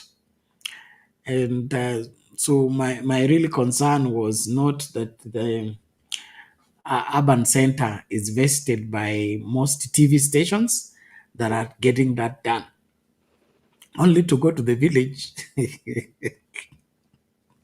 and find that the situation in the village is even worse than in the urban centers, because we have the preachers who came and copied it in Nairobi and ran in the village and began to do it, very effectively. So it appears that the corruption we're seeing at the top in the government is also being practiced in our counties, and not just counties, but now individuals. It's sad.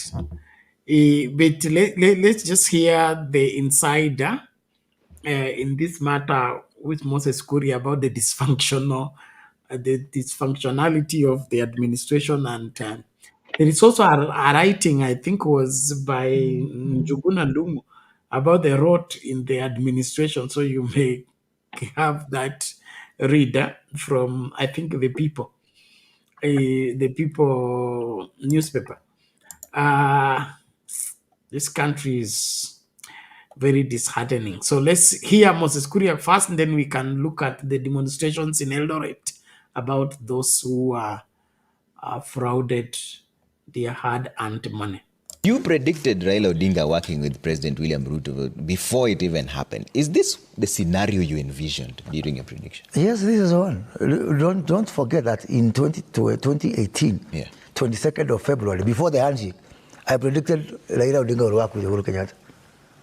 2022, when we were campaigning, I predicted Raila Odinga will work with William Ruto. I have been vindicated. Okay. But it's not because I'm a prophet. I'm not a prophet of any shade. It's because, as I'm telling you, the structure of our country is fundamentally flawed. Okay. Yeah? And that's why now I really want us to see us institutionalize this one. I don't want another broad-based. I don't want another handshake. I don't want another grand coalition. Yeah. I want us to institutionalize this one. So what do you predict now? How long is this going to last, and are they going to work together in 2027?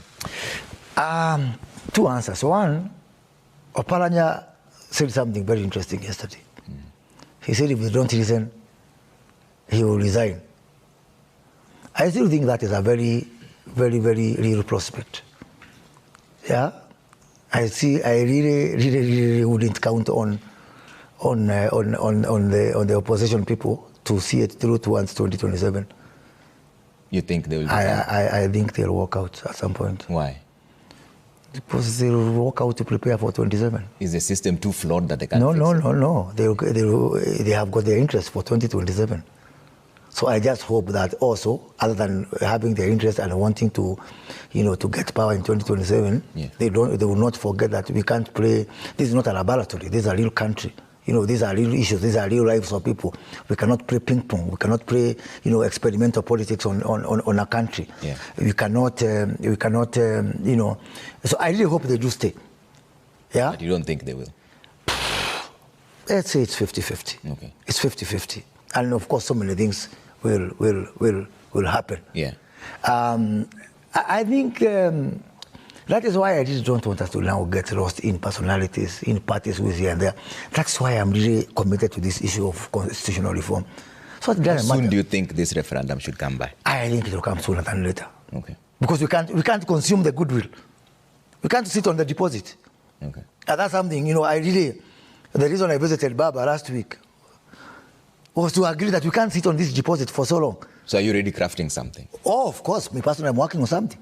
So you want to start this off like oh, yes. popular initiative? Oh, yes. I don't know how, but I'll be consulting. Okay. I consulted Baba. I'll be looking for the president to consult him. Okay. It's something really, I say, I have to do this for my children. I have to do this for posterity. I have to do this for future. We cannot keep on taking Panadol instead of surgery. We cannot be doing patchwork instead of buying a new dress. Yeah. We cannot keep on with handshakes, with broad-based, with grand coalition, with the corporations. Yeah. It's about time we become predictable as a country. We know this happens, you do this, this happens. We can't keep on this guesswork. Okay. We will never realize our potential. So I think it takes some few people, and for me, I offer myself. So you want among to lead the people. This process? I don't want to lead this process. I want to be a catalyst to this process. You understand it? Nobody can lead this process. Okay. We've been there before. What I'm saying, I think, is common sense to so many people. I know I have got people who think like me. What do you say? Waathiriwa wa sakata ya ulaghai wa biashara ya sarafu huko Eldoret wamefanya maandamano wakilalamikia kutokamatwa kwa mshukiwa mkuu Ambrose Abuti. Maandamano haya yamefanyika huku polisi wakisema kuwa maofisa wa upelelezi kutoka makao makuu ya DCI hapa Nairobi wametumwa Eldoret kuchunguza kesi hii na kukamata washukiwa wanaohusika. John Wanyama ana mengi zaidi. Hali ilikuwa kama hii katika mji wa Eldoret. Tunataka Ambrose. Maandamano haya yakijumuisha makumi ya watu waliodai kulaghaiwa kwenye sakata ya biashara ya sarafu. Kwa waathiriwa hawa, ngoja yao kwa mshukiwa mkuu Ambrose Abuti imewaumiza matumbo. Wakati niliona kuna deal hapa naona na ni mzuri, niliweka pesa zangu over 900,000. Na nikiongea saizi watoto wangu hawaendi shule, niko na deni shuleni. DCI ansa na watu wa bango ustakiwa. Hao wanasiasa ni wagani? Hizo simu zinatoka huko juu. Tunaambiwa ati zinatoka kwa maofisi kubwa. Tunataka kujua ni gani. Maandamano hayo yakiwafikisha hadi katika makao makuu ya polisi mjini Eldoret ambako waliwasilisha malalamishi yao kwa kamanda mkuu wa Uasin Gishu Benjamin Mwanthi. The biggest mess katika nchi hii ni kwamba systems zimefail. Straight from investigations mpaka kotini. Hii systems imepatia uwezo wa kupora raia because they are protected by the system. Mpaka wanasiasa, mpaka magistrates, mpaka judges. Maswali haya yakiendelea kuhusiana na ni kwa nini hadi sasa polisi hawajamkamata mshukiwa huyu. Hata hivyo, kwa mujibu wa kamanda mkuu, makachero kutoka makao makuu ya DCI ametumwa hadi Eldoret kuchunguza kesi hii na kumkamata Abuti na washukiwa wengine. Case sasa inakuwa taken over. Kuanzia last week tuko na officers from DCI headquarters ambaye wana take over the case waichunguze from DCI Turbo sub county. So ni wahakikishe your case iko kwa safe hands. Waathiriwa na wakazi wa eneo hili wakiahidi kufanya maandamano Jumatatu ya kila wiki hadi watakapopata haki yao kwenye kesi hii ya ulaghai. John Wanyama, runinga ya Citizen, County ya Uasin Gishu.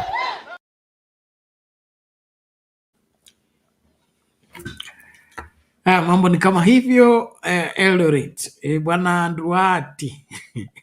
Bwana James. Unajua mimi nilizaliwa Eldoret, kalelewa Ndio huko. nataka uniambie hii mambo inakaaje?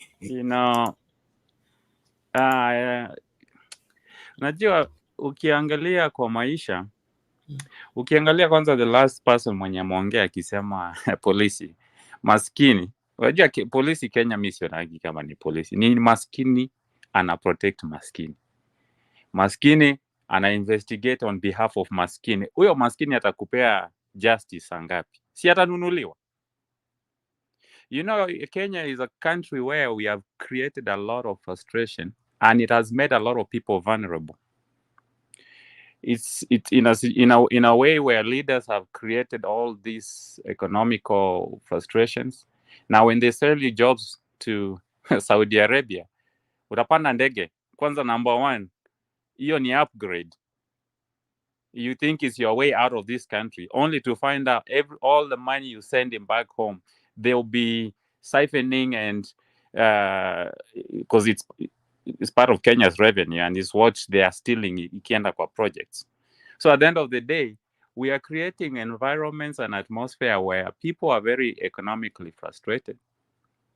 And then when they want their way out and they go on the street, we sell them the message of peace, that we'd rather have peace than your economical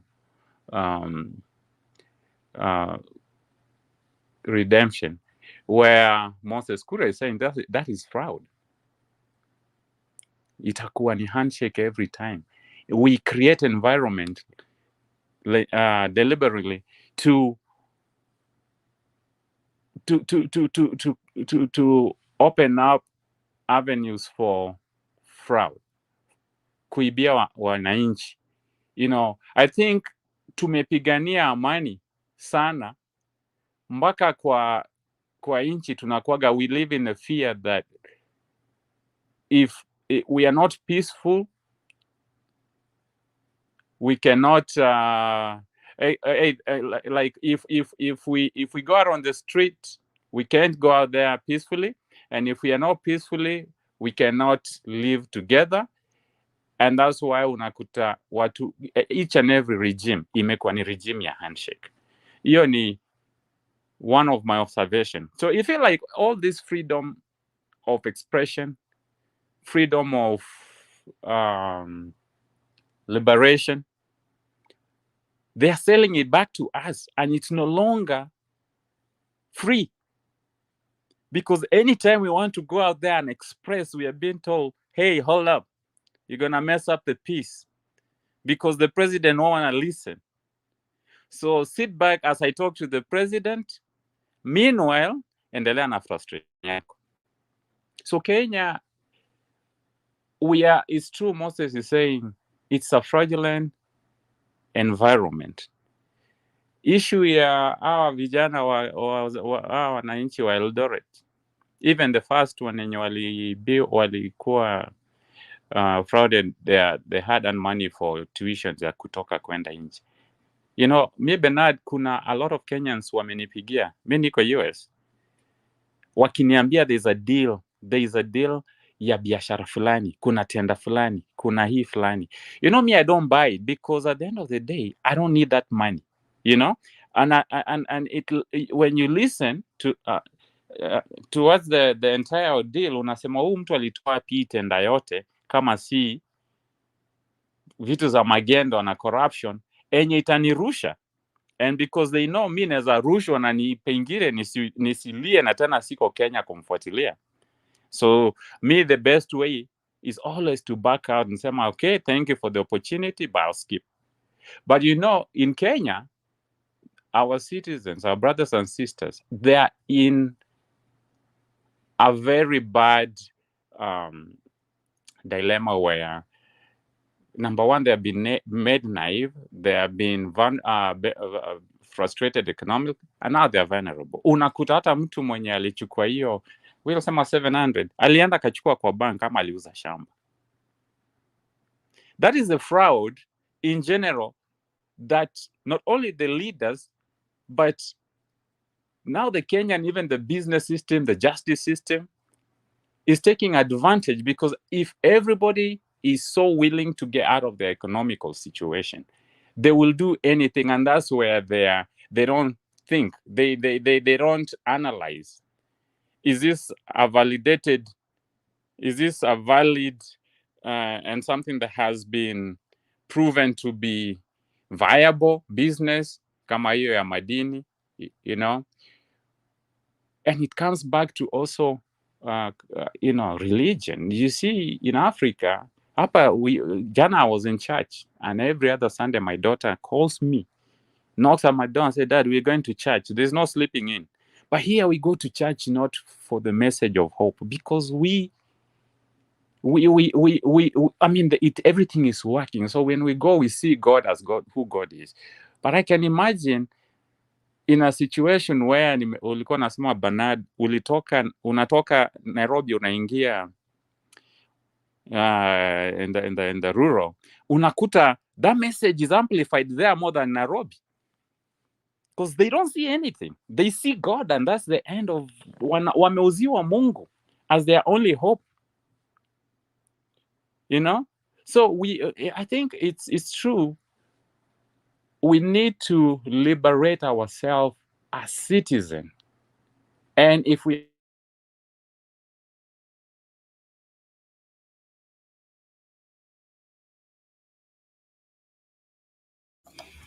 James, it appears we have lost you. Reverend Lala, you can pick from there, and then we can bring in another video to Kimanza kufunga. Asante Bernard. James, sijui kama unanisikia, lakini kwangu ni wajua mimi naishi America.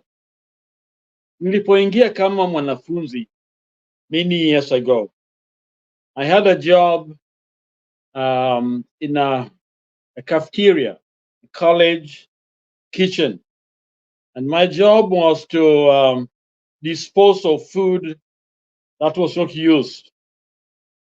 On Fridays, this is a private college, all the church college, all the young people, the students did not eat.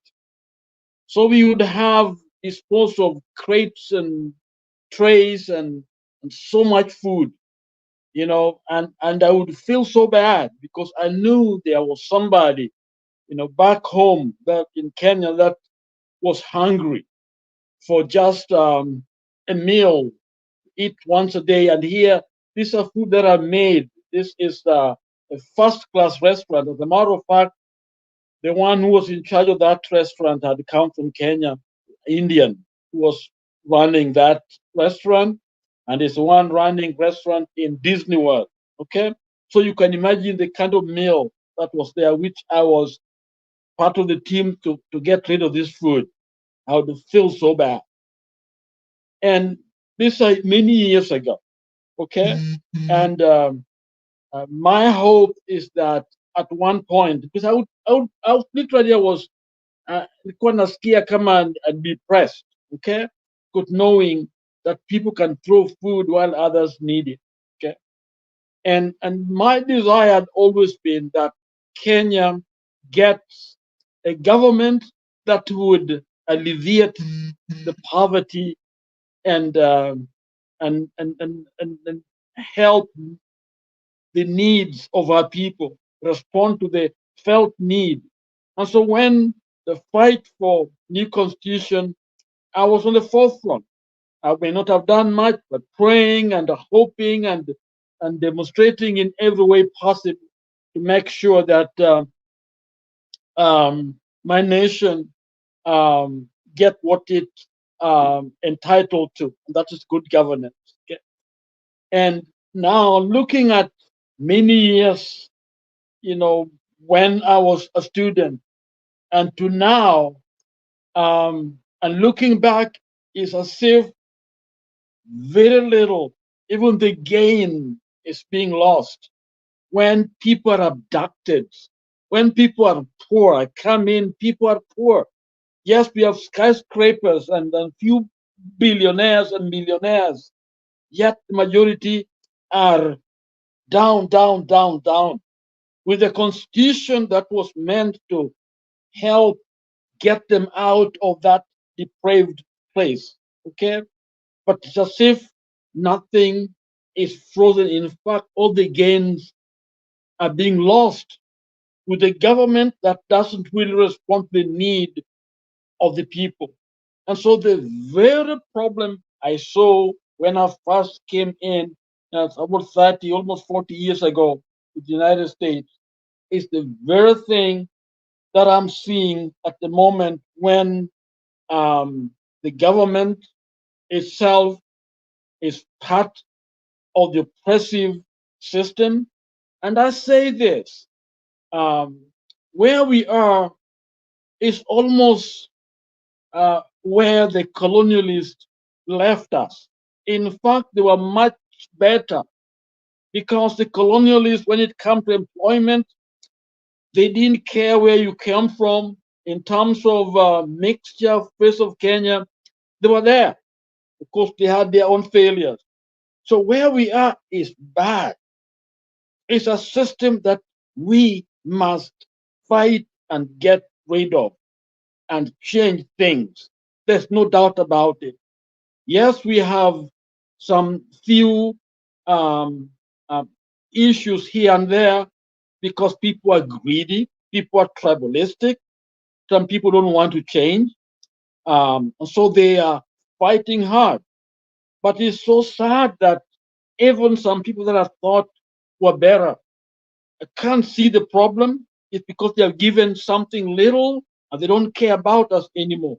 So, my brothers and my sisters, it is a time for all of us to, first of all, understand that the war is not won, that we are losing the gains that we have had, we fought for, people died for, till recently. And we are allowing a group of people to subvert this progress that we have made. And it is so sad even to see some people who have spoke the same language that we spoke only a few days ago.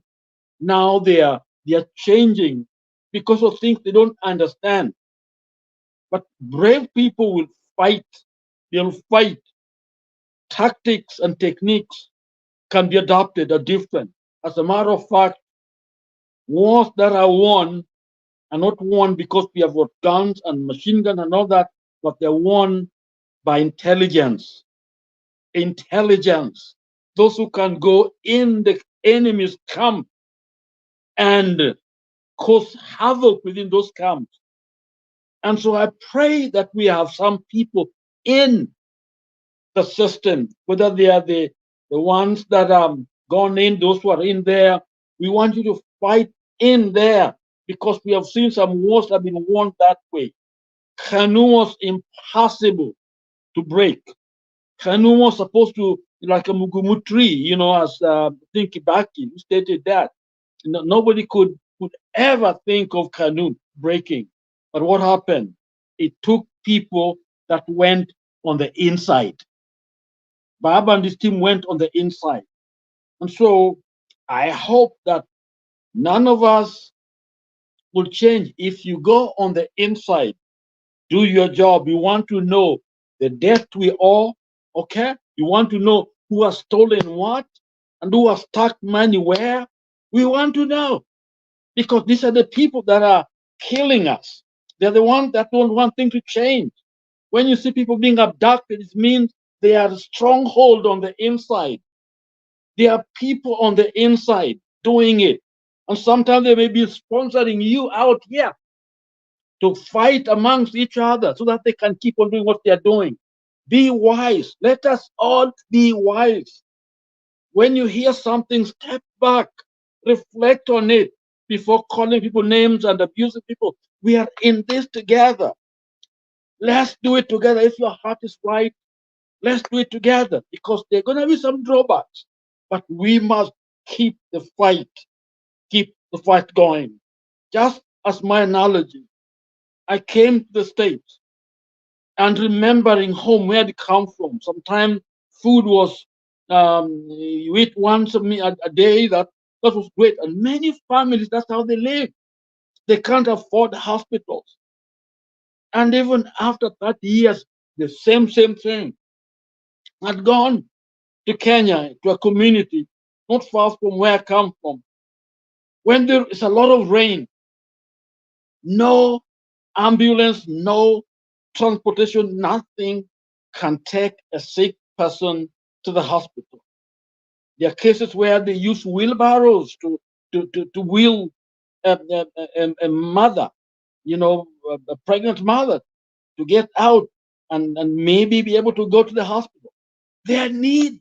We are in a bad shape. And so when you hear of debt that we are paying that we don't even owe because people have stolen, when you see people living in this luxurious and they didn't work for it, there is no money made in politics. Politics does not give people access to wealth anywhere.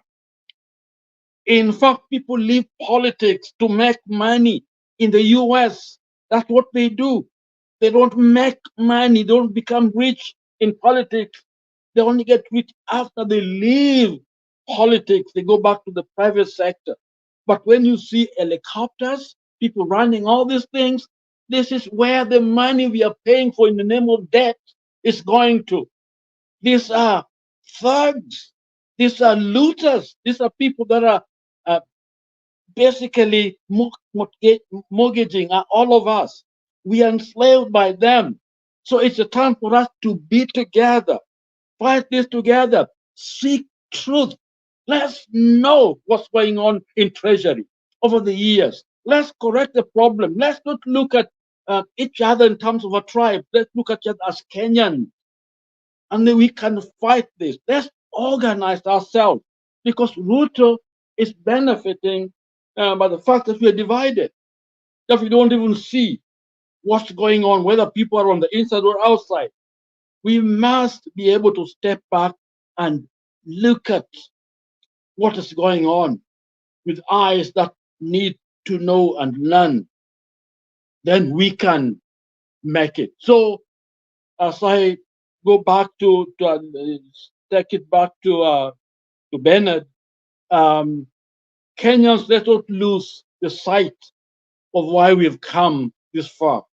Let's not lose the sight, the fact that many of us have died. A lot of young people have sacrificed their lives for this cause.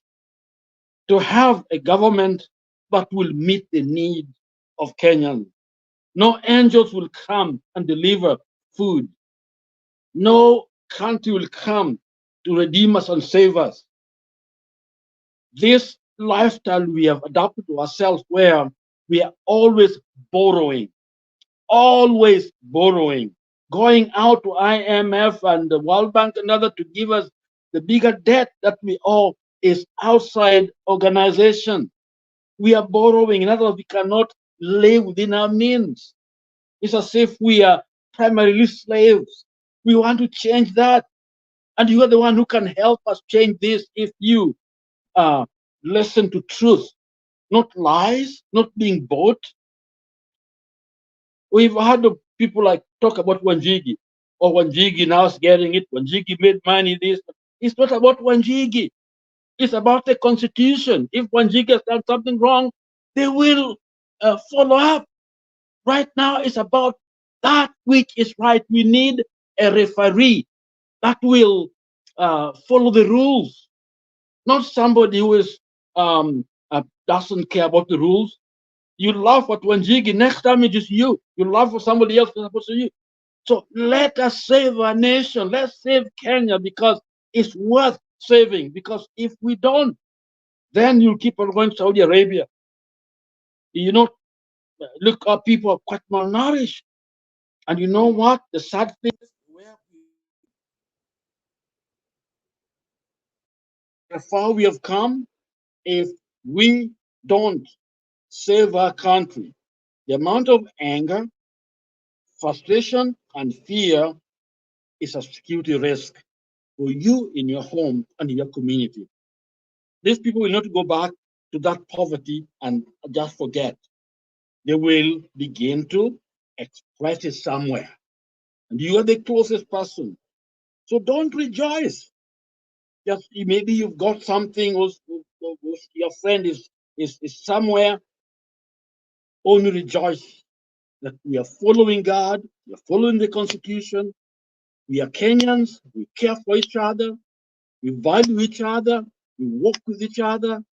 That is the only way to get what we are looking for, the prosperity and the peace and the answers to our questions that we have had for a long time. When we allow justice to be our defender, then the nation will be one, the nation will grow, and we will be okay. And so, meanwhile, we must fight. And thank you, Bernard, for being consistent. And let us be mature in our thinking. Let us not be carried by emotions and start fighting each other and seeing a devil everywhere or being too naive. We don't want to be naive. We want to be practical, pragmatic, and look at the situation and save our nation. Because poverty and depravity, all these things that we see are wrong with our nation can be taken care of if we only humble ourselves, seek God, and let the Constitution be the guide for all of us. Then we find a common ground that will help us as a nation. Thank you. So let's stand together. Bernard, back to you. Thank you. Okay, thank you, Reverend Lala. We appreciate that. James, you are thrown out. I hope you're coming back, but our time is almost done. And so I salute everybody for being part and parcel of the great conversation. Father Darius and Asema Moses Kuria is looking for a job and relevance. Don't shoot the messenger. The message also should be considered. I think Moses Kuria has a point in terms of the structure of our leadership. The aspect that somebody runs away with an election and it is over, Kenyans can watch it helplessly, it has never sat well with me. Something has to be put in place to help the situation. And then when this person runs mad or just hold on. When this person runs mad or turns against the people, we also watch helplessly saying 2027 or next cycle of elections. Those matters have to be settled and we have an opportunity to get them addressed so that we will have an accountable administration. What we have is a rogue arrangement of thieves and they are stealing day and night with impunity. That somebody goes to Dubai and agrees to lease out an airport and then comes and says it's private, it's PPP, what, PPP, what? From where? And then the parliamentarians are looking like, oh, there is PPP. I mean, when did we fall like this? Because when I was growing up, I didn't see all this. And so something has to be done. And that's why I support the Raila Odinga approach of let's go back to Bomas, pick the Bomas draft. The Bomas draft that gave birth to this Naivasha modulated constitution and polish and see what happened. The Bomas draft had 12 counties. The Bomas draft had the parliamentary system of governance. The Bomas draft had a lot of things going that were more Kenyan accommodative.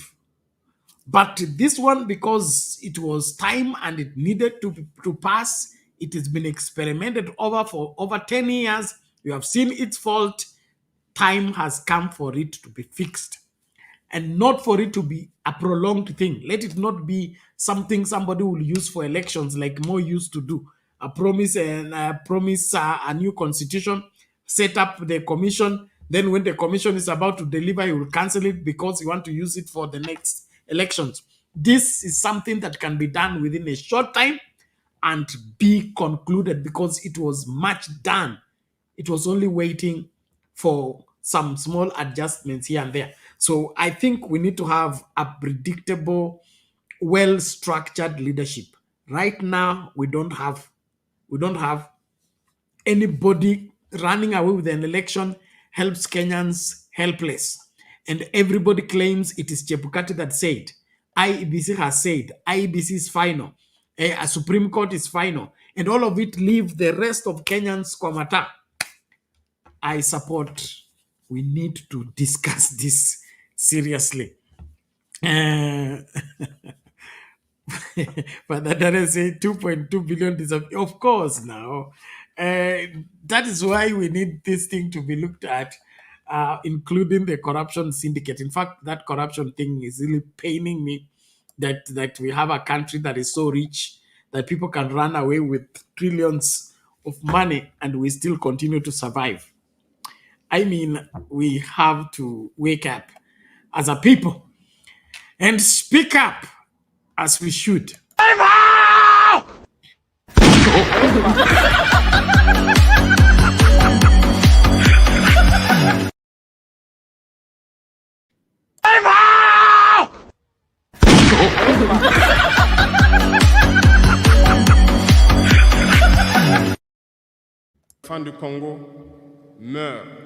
The children of Congo have been dying for years. Several other conflicts, such as in Sudan, exist on the continent. We would have liked to see the African Union generate the strength and all the strategies necessary to support its states so that they can find peace. We will not even talk about us here in the Sahel.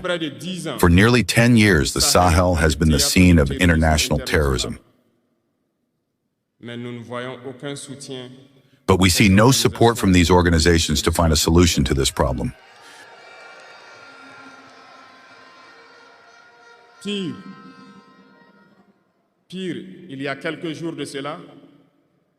Worse, a few days ago, a foreign country in Africa openly announced that it had supported and participated in a cowardly, terrorist, and barbaric attack against the forces of our confederation. The African Union did not say a word to condemn this interference. The African Union did not say a word to condemn this interference of a foreign state in Africa in the internal affairs of our states. I would like them to hear this shout and get out of their silence and take action so that the youth can believe in the African Union. We must unite. The only way to unite is to talk to each other, to understand each other, and to be able to establish the basis of this unity.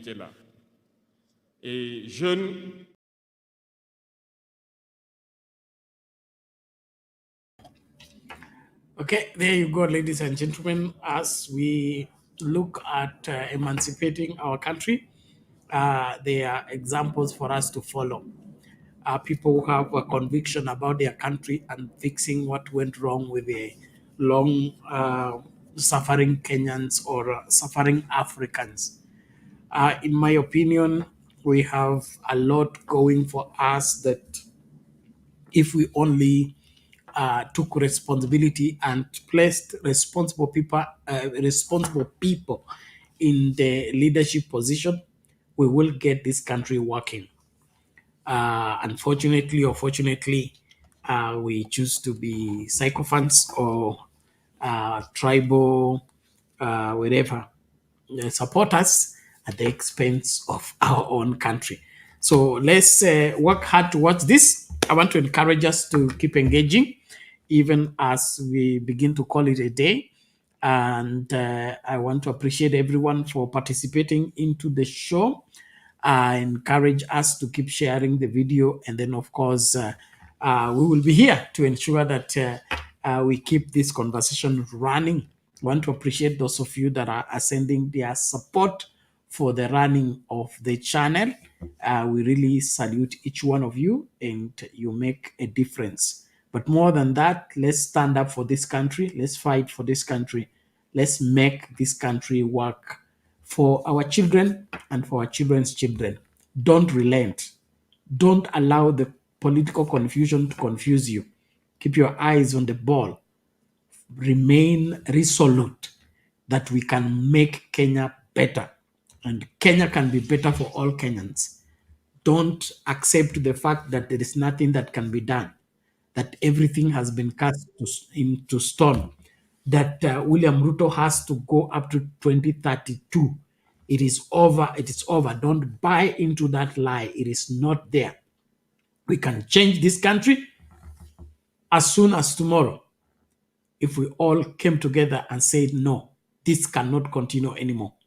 And if William Ruto is continuing with the borrowing and putting in pockets with holes and leaving for Kenyans to pay, that is enough reason to send him packing. And so let's remain focused, and thank you very much. Now, please, just as a point of information, our X channel, new channel, X channel is called STC News. It is at STC News 101, STC News 101. So if you have not followed us on X, please do. The other channel is dormant, so we will request you to follow us and to follow the proceedings from there. TikTok, we are still Sound Candy Talk. Facebook page is still Sound Candy Talk. And then, of course, Sound Candy Talk Live has issues, but it's okay. Those who are following are very active there. Let's keep doing what we must do. I want to appreciate everyone. Naomba tafadhali kwa ruhusa yenu na ya kereketo wengine wote watakaokuja hapo baadaye, labda wafanye show, mimi mniachilie niende. So tunakubaliana ama tukubaliane watu wa Nyamira? Nyamira tumekubaliana. Nyamira tumekubaliana. Wale wanasema tumekubaliana, nione kwa mkono. Wale tumesema tumekubaliana. Hata mambo ya university hatujakubaliana. Tumekubaliana mambo ya university. Tumekubaliana mambo ya barabara tujenge, ya shule tujenge, ya stima tuunganishe, ya barabara tujenge, ya affordable housing tuendelee, na ya university tuendelee. Hebu nione wale wanasema tumekubaliana hiyo maneno. Basi nikakwambia ni vibaya sana. 40 years 50 years maji inatoka hapa inaenda Nairobi na adoadaka ine adoagata kama timeka hatia. Na hiyo 40 years, your excellency, kumekuwa na serikali mingi ambao zimekuja zimepita, lakini hii serikali yako hata kabla kumaliza miaka 2 umepatia watu wa Gatanga maji kutoka Dakaine ambao wamekosa for 40 years. Nemwakena maji tuna matuna. So, Mheshimiwa, congratulations first of all for the water. But when did William Ruto give water to Gatanga?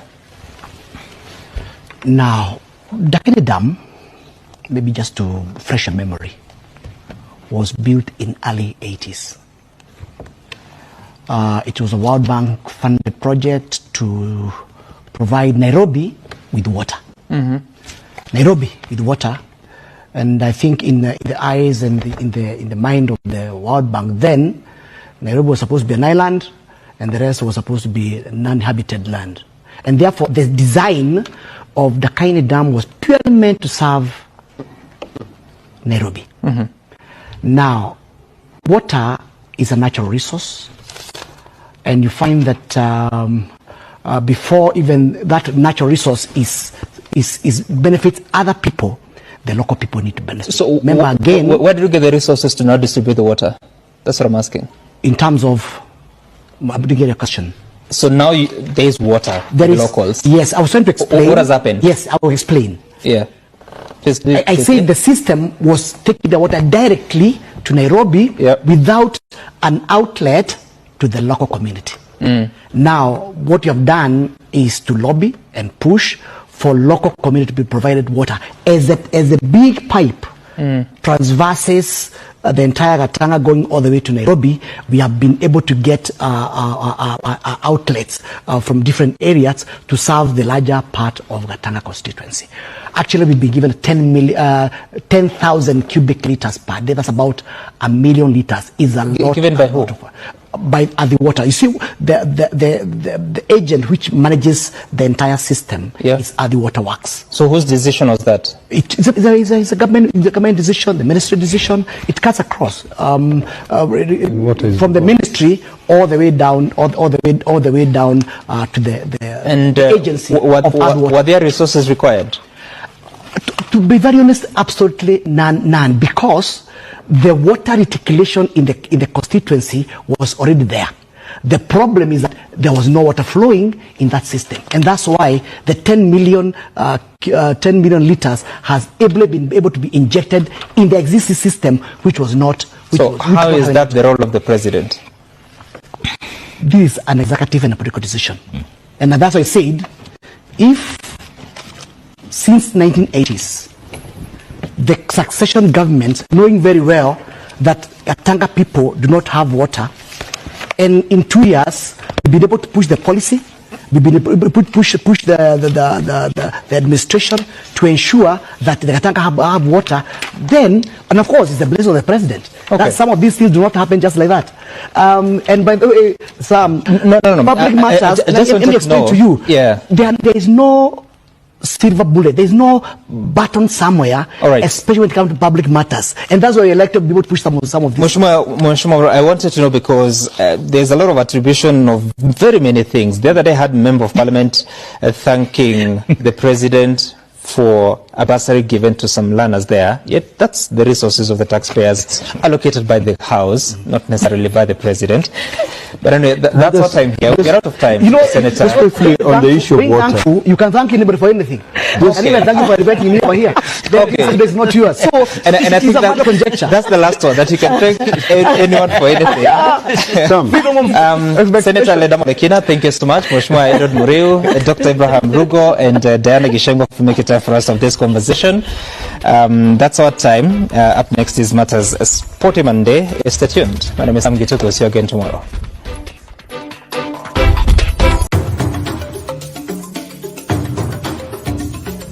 Lokichar, Kanamkamer, Chakwel, Kakuma, Lodwa, Loima, Lokichogyo, Lokiriama, Kalokol, Lobei.